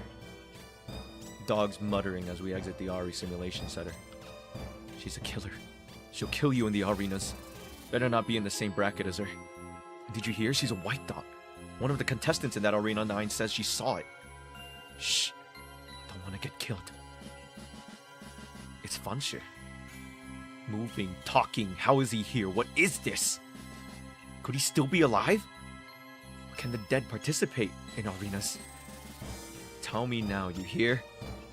I try to get a closer look at who Fanshu is talking to, but they are shrouded by the foliage of the cave entrance. No. It's all I can do to stop myself from screaming. The larger dog swipes Fanshu, and Fanshu falls, yelping. Fanshu shields his side from me as I try to offer him the healing solution that Heifen rejected. Your faction has been nothing but trouble. Why should I believe you? I'm serious! Sid's not here! She eliminated Fen Yuan, I'm sure of it! No, you're wrong. Heifen and I did that. Oh? What? I did eliminate that dog. Fen Yuan. In the past. But I didn't eliminate any dogs this time. Alright then. Though I swear it was Sid. I know what you mean. I thought Sid was in our faction, but Heifen says it's just my mind playing tricks. For some reason, I heard about her raiding your faction for medical supplies. But she's not working with us. We do have some supplies that are valuable, but I don't recall anyone trying to steal them. But since you know about the supplies, you're not convincing me that Sid's not working with you. The dog stomps and Fanshu flinches. There's something weird about Sid. I keep thinking I've seen her when I haven't. I'm telling the truth, she hasn't been here. Now that you mention it, I do recall seeing her some days ago, but I must have been imagining it too. That would mean she was in 2 places at once. Doesn't make sense, you're right. Fine then. Then what did you make me come all this way to tell me? I propose that we team up. Are you kidding me? The dog that Fanshu is talking to kicks him. Fanshu whines and the other dog moves, and finally I can see it. It's Zenai.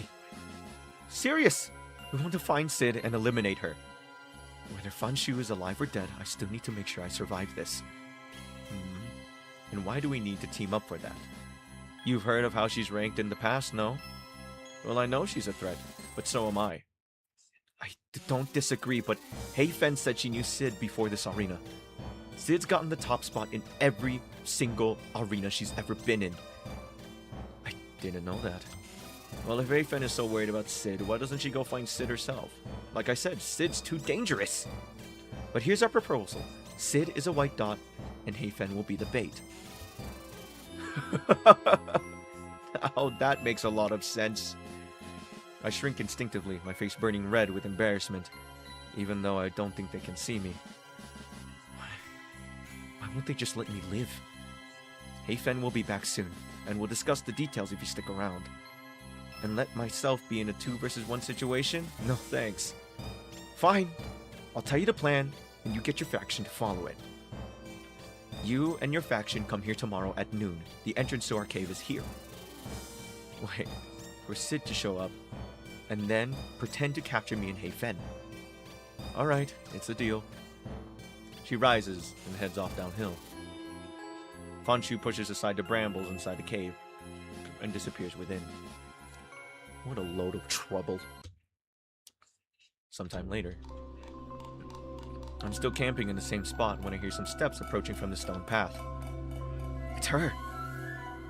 I watch as she disappears into the cove. Are they going to set up the ambush? It's an ambush that I remember very clearly from the past Arena 9. I fell for it, collar, leash, and clasp. I don't know what they're thinking though. I definitely wouldn't fall for it this time around. Feeling silly but having no better course of action, I continue to camp outside. Around midday, the 2 dogs emerge. Heifen, looking agitated, paces around the clearing. Fanshu stands near the cave exit, eating something. Ugh, everything is in place, but where on earth is Sid?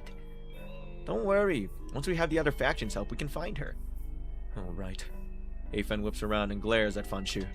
Fanshu, forget that deal. When Z6hi's faction comes here, we're going to eliminate them. Wait, but you just said yesterday. The plan's changed, Fanshu. Her expression softens and she approaches him. I'm sorry. It's been so long since I've seen you. Why am I speaking like this to you? She shakes her head. When Z6 company arrive, we are going to catch and eliminate them. But it's 3 versus 2. Are we going to be okay? Heifen touches Fanshu's face with a paw. Look, Fanshu, I'm no longer the same dog you know. I'll take care of it. Muffled voices catch my attention as they grow louder. I'm not surprised to recognize them as belonging to Gennai, Jipai, and Moachi. Instinctively, I tense and scan for places to run. Wait, relax. Just wait. Sure, there are safer places for me to be right now, but I need to stay put to see what happens. The trio approaches the cave from the stone steps, like how I had witnessed in the past. They prod around the entrance, then lift away the foliage hiding it. What do I do now? If all goes according to Heifen's Keikaku... That's a pretty good reference. Then those 3 will be eliminated. And then what? Heifen's trying to find me.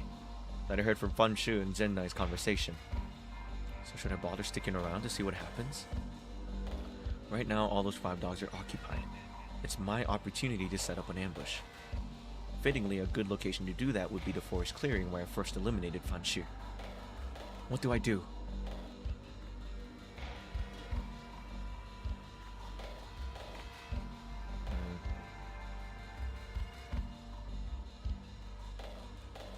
She said there was an ambush familiar in the last arena that she fell for, which was in the cave.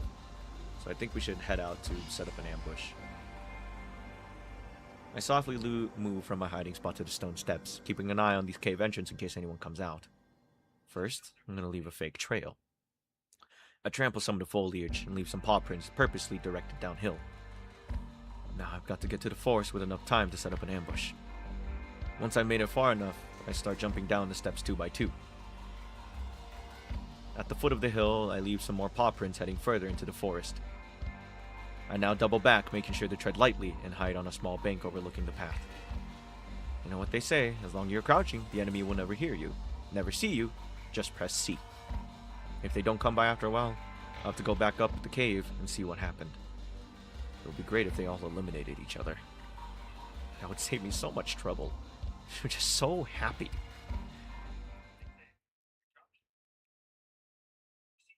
Fish sticks, we lost him. Heifen and Fanshu poke around near one of the fake tracks I had left, a distance off. I prick my ears trying to listen in. At least we got the other two. Yes, but how could he have suddenly gained so much on us? Heifen looks around, quickly jogging to follow more of my fake paw prints. Keep going just a little bit further. They're almost below where I'm hiding. If they go a bit further, then I can catch them unawares from behind.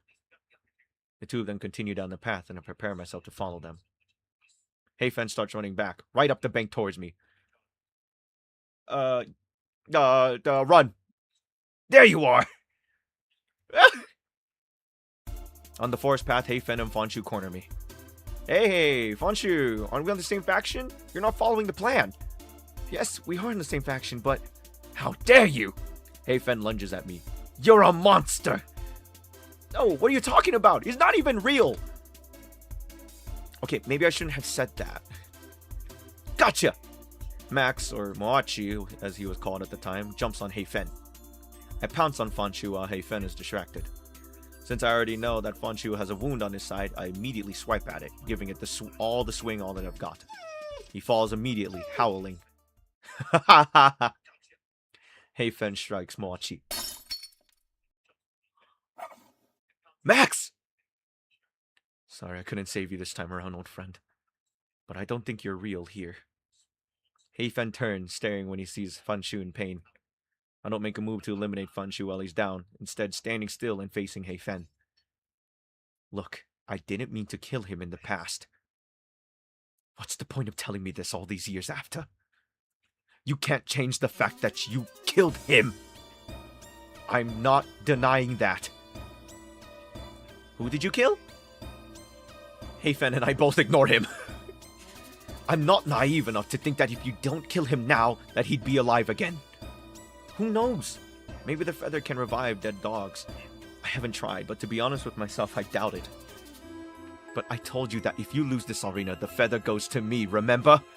Why don't you eliminate him now?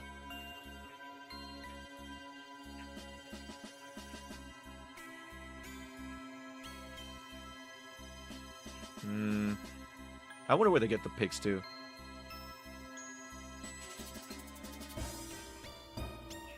Sparing him isn't going to undo his death, to be honest. I walk up to Fanshu's lying figure and feel up his torso for the telltale shape of a pendant. Once found, tucked inside the left of his print, I push down on it. Oh, Oh!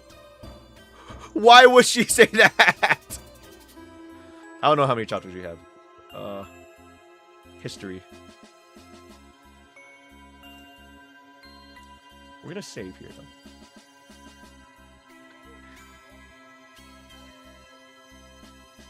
though. Good riddance. As his body starts dissolving, I swipe at the particles, mimicking the past arena where I completely lost my mind in anger. Deep down, I know it's unnecessary. Cruel, even. To put it lighter, I seem like a puppy with a tantrum. At least his arena body is dissolving properly this time. Heifen just watches me with a strange expression. It seems tinged with sorrow, but most likely, it's disgust. You know, a part of me wanted to believe that she didn't kill Fanshu on purpose, but... She ducks her head as if to prevent herself from saying more. It was a complete accident, but no one listened to me when I said so. So that had to be taken as the truth that I am a ruthless arena killer. If you say something so horrible about a dog again and again, the dog might just believe it. If she and the public wanted to be the truth so badly, well, guess what? They made it become true. Oh my god, Technopolis. It's very techy on Circle Plus as I'm looking at, so okay, I'll try it on Paralost. We have unmanaged Paralost cabs in round 1. Even though I was the one that re-challenged, I can't even look at you. I can't stand you! Then, without warning, she dashes off. Without a second thought, I give chase, my claws kicking up the dirt. I'd always been faster than her, and catch up with her within 10 meters.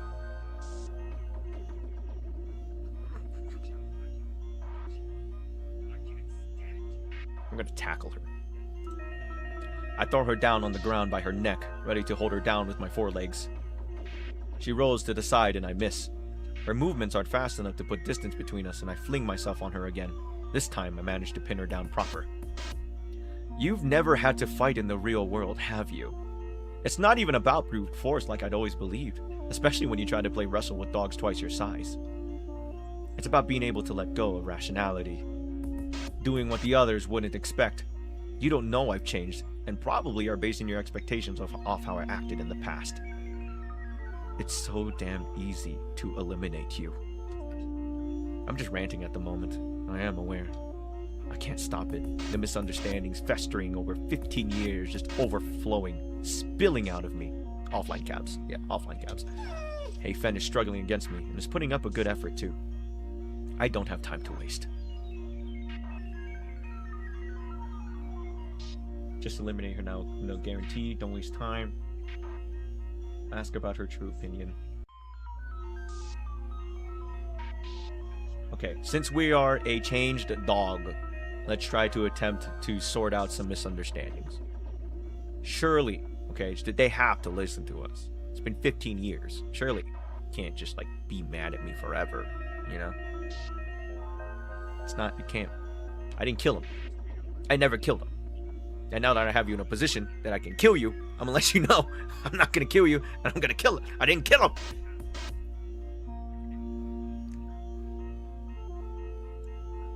For good measure, I bite down on her neck again. In my zealousness, my muscle memory fails me. I feel my teeth pierce her skin. Hello? Ah! She winces as I press down, deepening the wound, but not by more. This was definitely not allowed in the past arenas. But at this point, the reality emulation program should have immediately broadcasted a warning for my first transgression. Hey Fen, look, I really want to tell you how I feel before it all ends again. Even as the words leave my mouth, I feel like a fraud. Injuring her like this probably isn't helping turn around the perception that I am a monster. I just want to have a chance to admit my wrongs since I was never able to. Her opinion of me was already so solidified. She just glares at me, partially in pain, and partially as if she can't believe that I have the audacity to bring up the topic, especially in this situation. You can stop right there. No matter what you're going to say, you're disgusting. She starts flailing again against my hold, but thankfully her efforts are weaker than before due to the pain. Sorry, Hafen, I had to do it. Just give me a moment, please. It's not about Fanshu. It's about the way I treated you. I'm sorry I assumed everything on your behalf. I should have respected and listened to what you had to say. I only listened to myself and ignored your ideas and agency, all the while thinking I was doing everything for you. I feel her stop struggling beneath me, but she's listening. I guess that's why our entire alliance was so harmful to you. In the past, I thought I was doing the right thing. I realized I was only controlling you. And now I totally understand why you choose to conspire with Fanshu instead. Hey Fen is quiet, then she nods weakly. You know what? I'm glad you realized that. Let's just end this. Eliminate me. You have the upper paw. Sure, yeah, but if I could, I would let you win, like I promised you last time. But this time, I just really need to keep the feather, okay? And with that, I feel down her torso with her paws, her eyes on me, but she doesn't resist. I find her hidden pendant and crush it.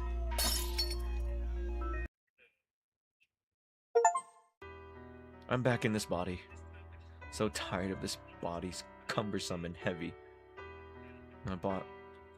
And leaning on another dog, I can barely make out that it's Max. Thanks for keeping me safe, Mochi. Max rests me in his bed, and I can only sink into the sheets, lacking the strength to pull him up higher to my chin. I meet with Kuei Li in the night market again. She says she's gathered more information about my brother. I know, Steam jump scare. Is this the part where they kill me? Last time we spoke, she said she would try to dig up some security camera footage. Wonder if her tip is about that.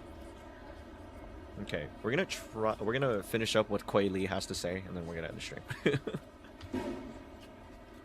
I have played Peak. I am quite not a fan, I'm not gonna lie. Probably because I played with people that I, like, wanted me to perform better than what I was actually leading on. Well, not leading on, but they were, like, very pushy with how I was performing, even though it was my first time playing the game. They were not very nice, so I don't really like Peak. But to no avail.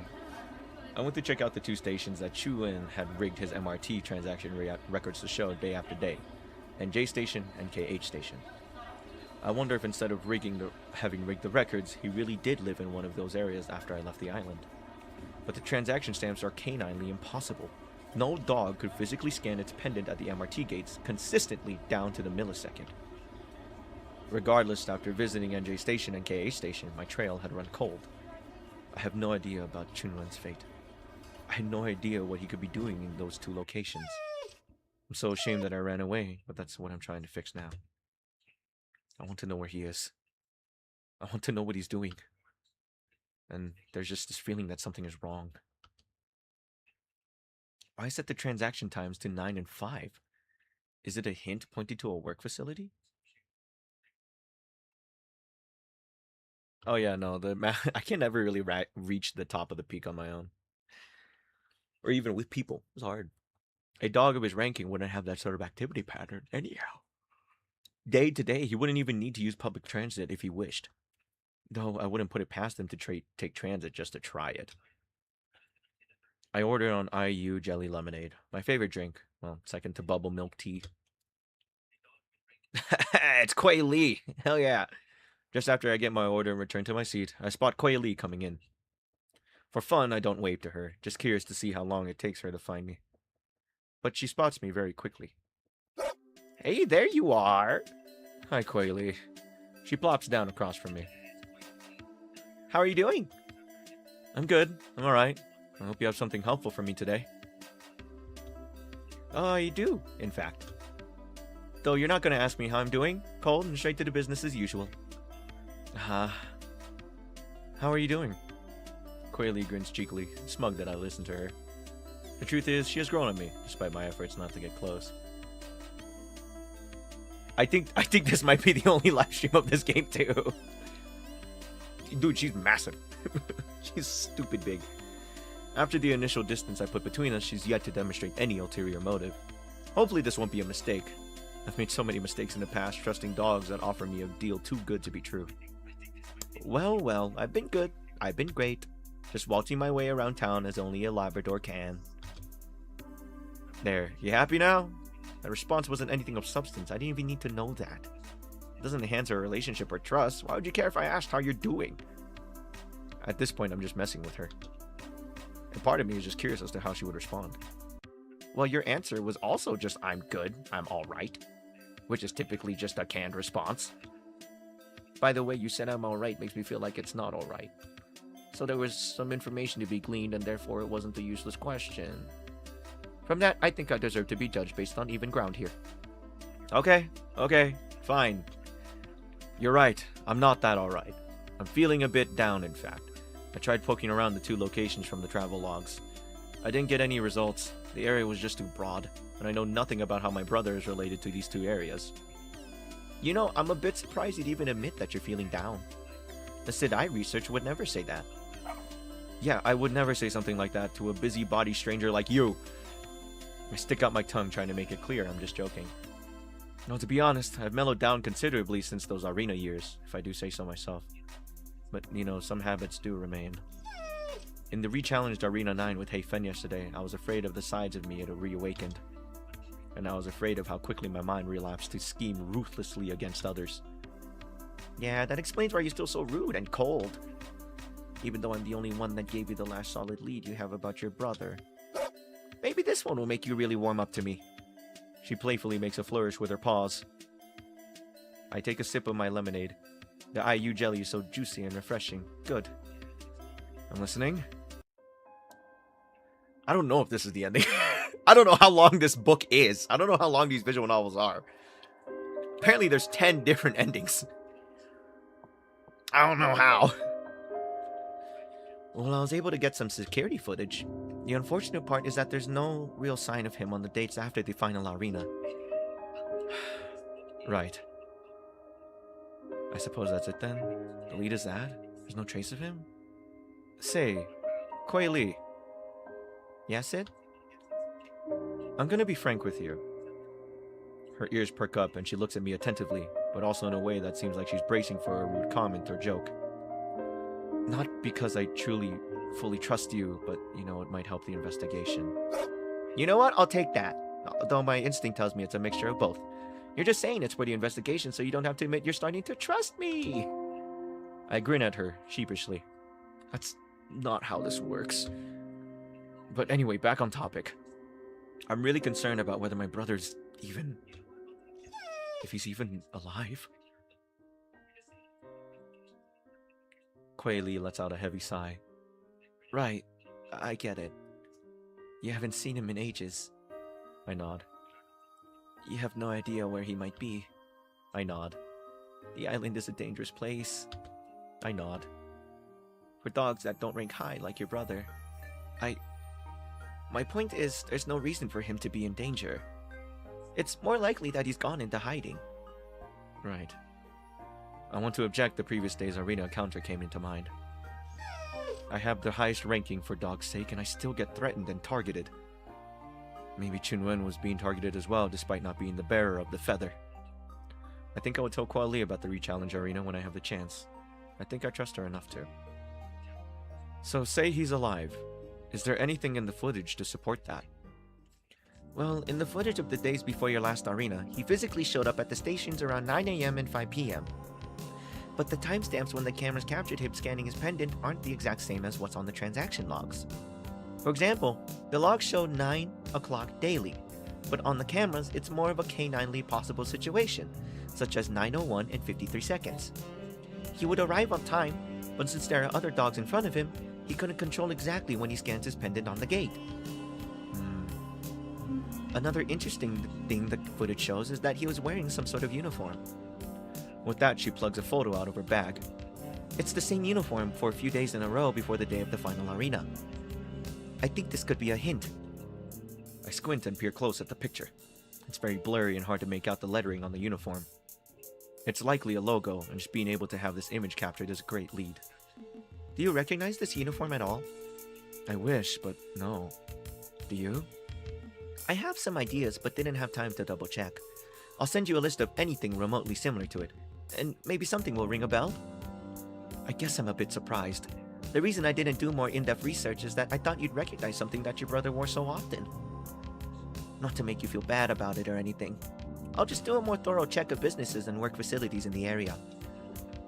Well, you're right to be surprised. We are siblings after all.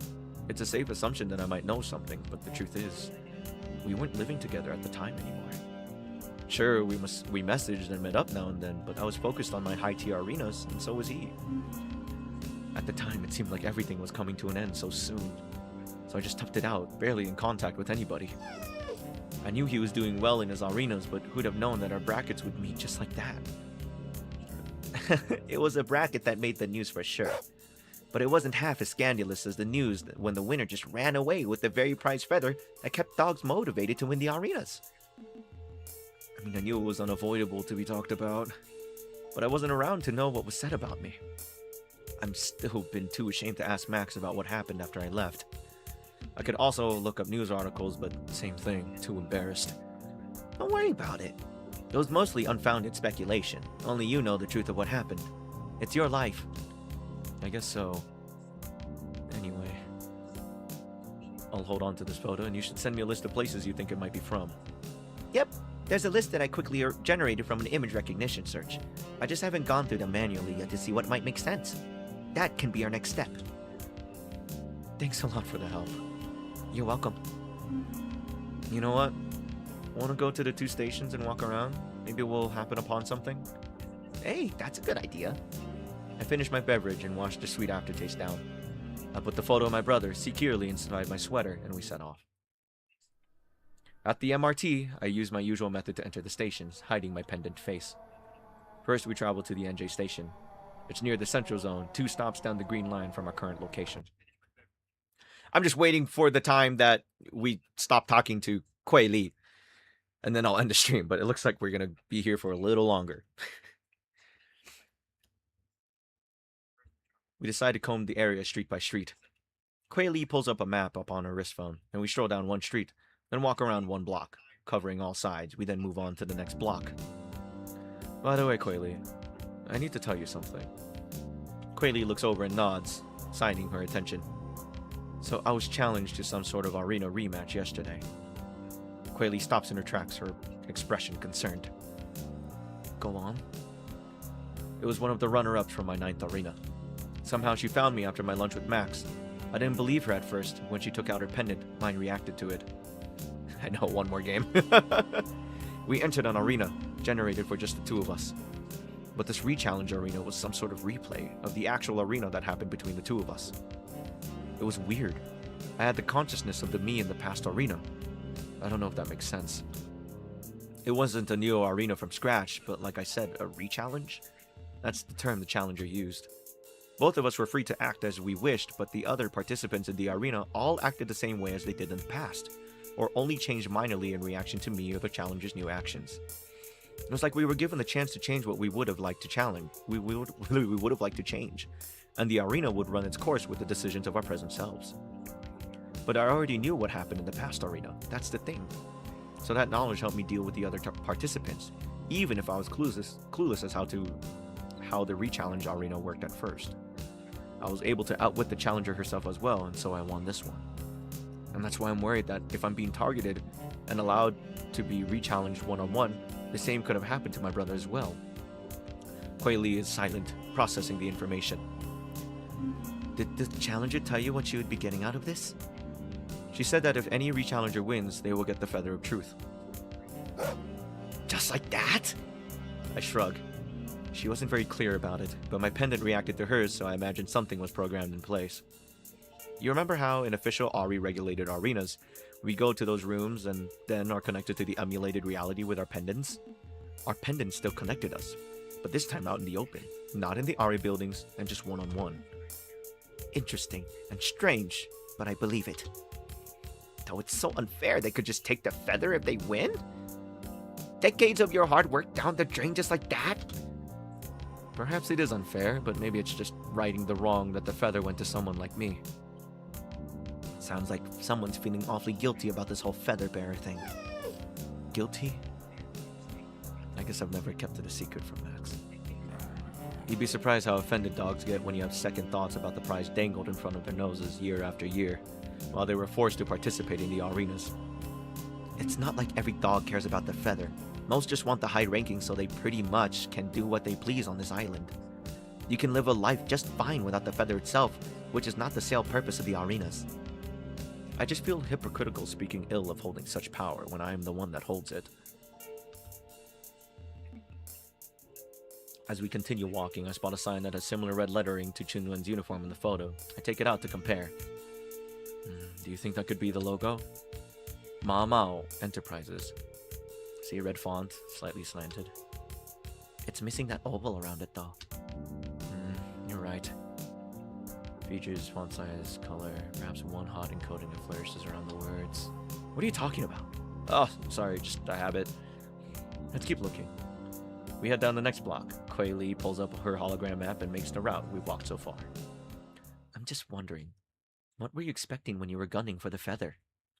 Like, what did you plan to do with it after you won it?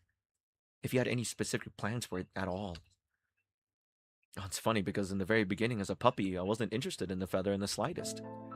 The challenger from yesterday was actually one of the dogs that spurred me to aim for higher than I would have. Her name is Heifen. Heifen. That name rings a bell. Didn't you two have a really big fallout? I remember reading about it on some news articles. I guess that's what happened. Guys, we are in Doomed Yuri. Doomed Shiba Inu Yuri. Wanna talk about it? I'm not sure about that. Oh, come on, just a bit. You seem to have something to say about it.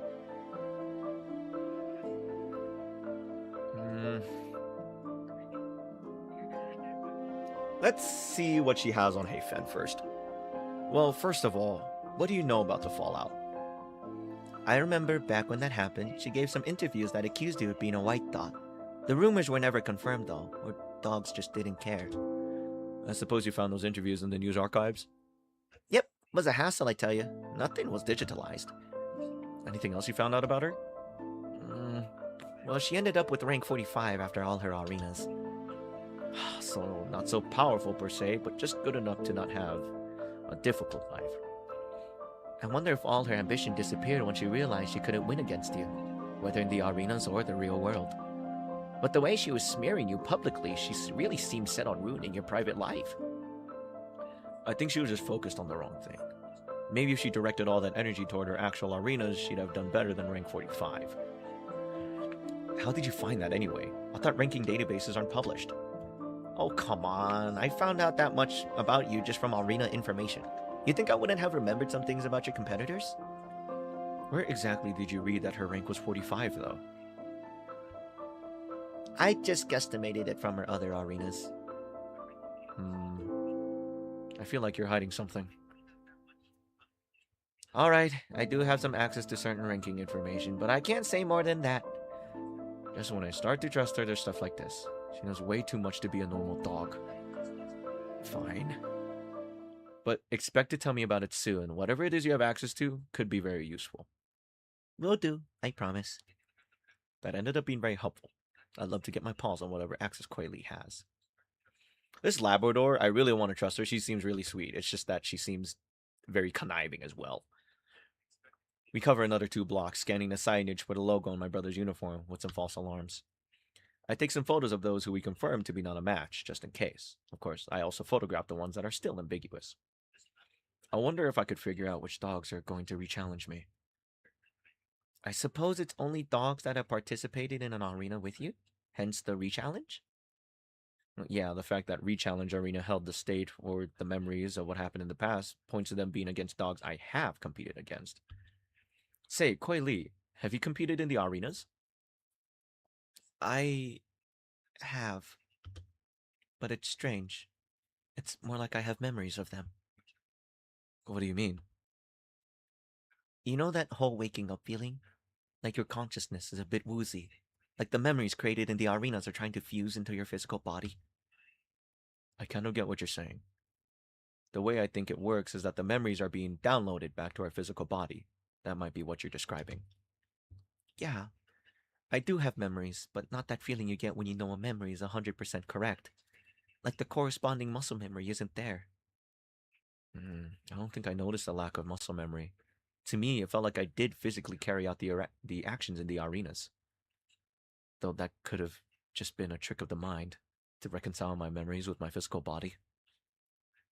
I wonder if your Labrador physique or something genetic isn't fully compatible with the ARI hardware. If the muscle memory is something that is completely absent. Yeah, maybe. We walk in comfortable silence. We're almost at the end of the last street we planned to scan manually. It's funny how this feels like a regular afternoon in canine-da, strolling down the street with a lab, chit-chatting. I'm so curious how she ended up here. Maybe she's also a type of feather holder. What if she's a descendant of the fabled species of dogs that once lived on the island? My imagination is pretty wild sometimes. Either way, I think her actions so far just make her trustworthy enough. Your cousins burnt the kitchen down. Is it, like, completely black? Although there's still the deeply rooted thorn in my heart, the fear of another betrayal. But I wonder, will Kuei Li be different? Say, Kuei Li. I don't normally ask this, I really don't. But what is your rank? No worries. I figured you want to know. Wouldn't want to entrust your personal feelings and information to some random dog. She takes out her pendant and flips it face up to show me. 9 large orbs are filled, with 7 of the smaller ones filled. You're a 97, huh? Not bad. Thanks for showing me. Kuei Li puts her pendant back in her jacket. No problem. We look down at the last few buildings in the arena, or area. Doesn't seem like there's anything matching. Your brother's hint might be pointing to areas even further from the MRT station. Heat up cake? What the heck? Like I said, I'll run a graphical analysis first thing in the morning when I get back. Alright then. Thanks. I should go, but let me know what you find. Alright, Commander Sid. See you back on the Normandy. And they put the cupcakes to the microwave? What the heck? Why do I feel she just made a joke I'm not getting?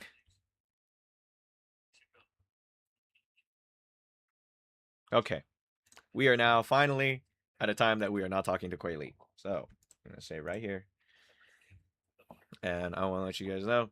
I don't even know if I'm going to continue reading this thing. I'm actually pretty hooked on the story now. They wrote this thing pretty good. I feel like I have missed a game, and I feel like I have missed something very important because I don't even know how like the arena games were even started or what the purpose of the how the character even got there. Maybe I am playing the first game and they're doing a whole like flash forward to flashback kind of deal.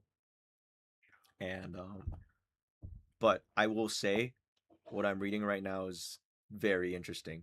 Our protagonist is trying to find their brother who used to participate in the arena games with them and now wants to, and after running away from their past, they want to find their brother again to see if they're still alive.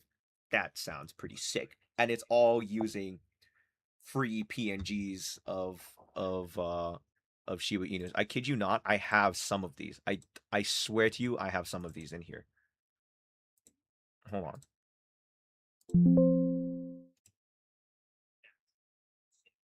Let me show you. Let me show you.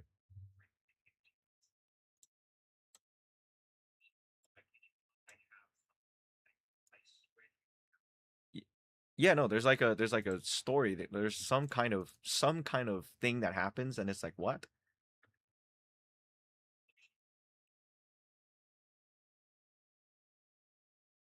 Like here's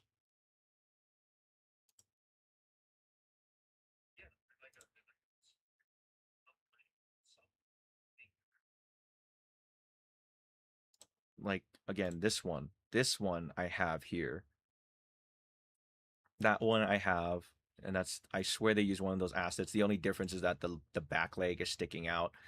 I've seen this one here as well, and then I've also seen use this one, but instead of it being a brown Shiba, it's a it's a black Shiba instead. I thought that was really interesting. Yeah, I swear to God, it's all Adobe stock. I found them online too. If you search up like Shiba Inu PNG, a lot of those open up.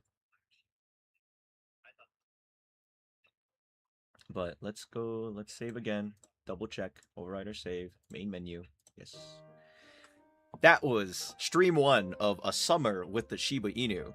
I thought it was gonna be like those laid back, like dating sims, but for Shiba Inus. But no, there is an entire dystopian society in this visual novel alone.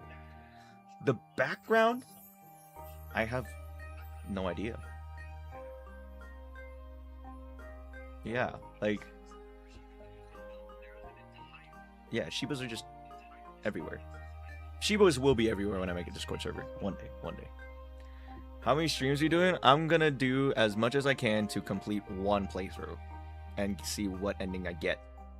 And then, yeah. I thought it was gonna be a dating sim. I'm serious. I'm dead serious. It looked like it. The game that was here before this was an autumn with a Shiba Inu. I didn't even know that the character was female until I read the synopsis. And the synopsis said, now after leaving canine-da, they leave to go fight more Shibas on Shiba Island. And I was like, fight? What do you mean fight? What happened? What could possibly happen? Our protagonist is a programmer, by the way.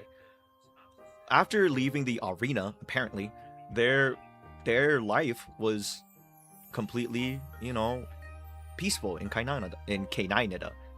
Canine-da, by the way. That's the name of the country they lived in. They are in Taipa. They are in a country called Taipa. So there's so many like what is it? Their name. There's a lot of like dog puns throughout this entire thing, and it's very funny. I like it. I like how niche this thing is. I don't know. I would love to have some solace that the backgrounds here are not AI generated. I really want to find some solace. because it would be a really big damper on my day if the backgrounds were AI generated. They don't with the new policy on Steam, they say that they have to admit that they will that they used AI, but I am not seeing anything here.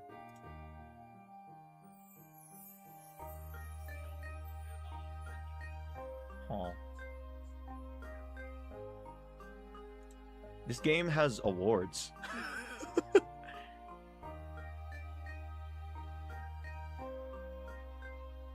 Yeah, no, it doesn't say anything. Features, profile features limited. I mean, user reviews are positive. There's, you know, everybody likes it. I rarely see any negative reviews.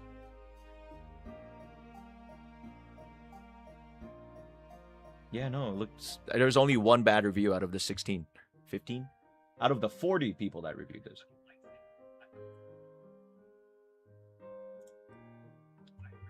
So I think I'm gonna continue playing this.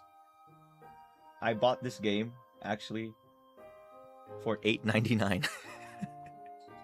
Is it worth it? Is it that good?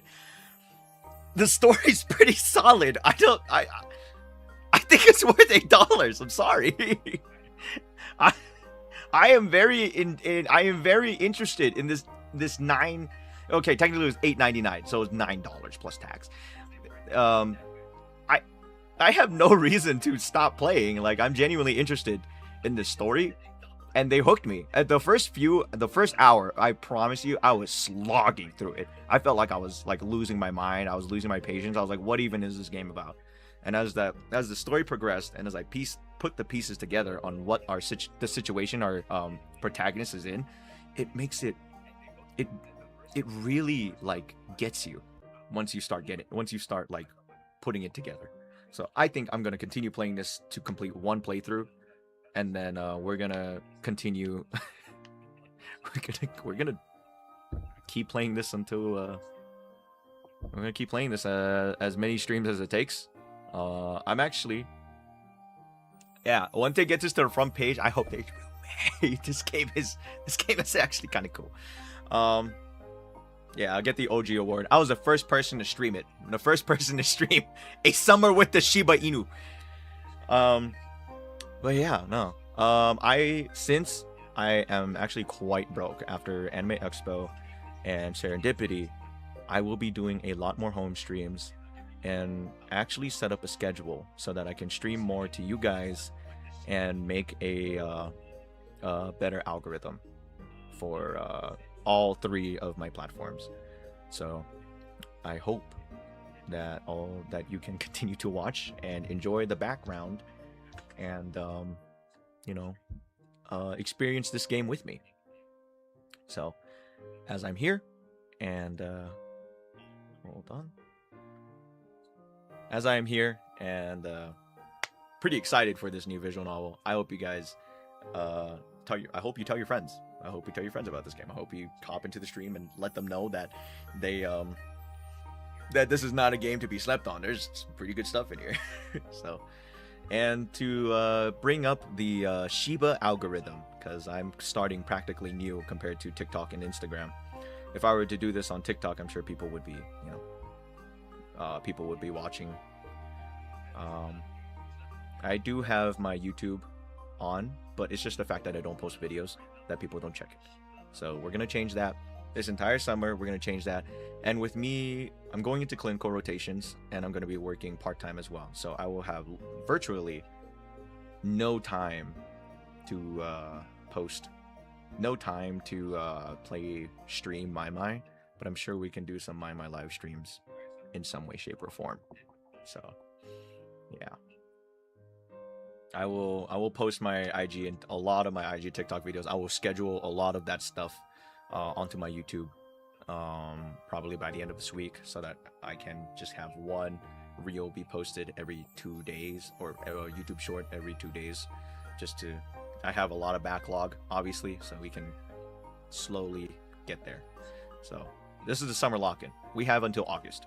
So I have 1 month to start getting things ready. So for the future of Shiba and many other things coming our way with everything Mai related and Shiba doghouse things, community building, everything. You, Cal, are one of the OGs here, so I hope you continue watching me grow. I am very happy to be here and streaming this game. So, in turn, if you're out there and you're playing a summer with the Shiba Inu, I hope you continue playing a summer with the Shiba Inu. If you're not, what are you doing? Get on your computer, buy a copy of Summer with the Shiba Inu, and tell your friends.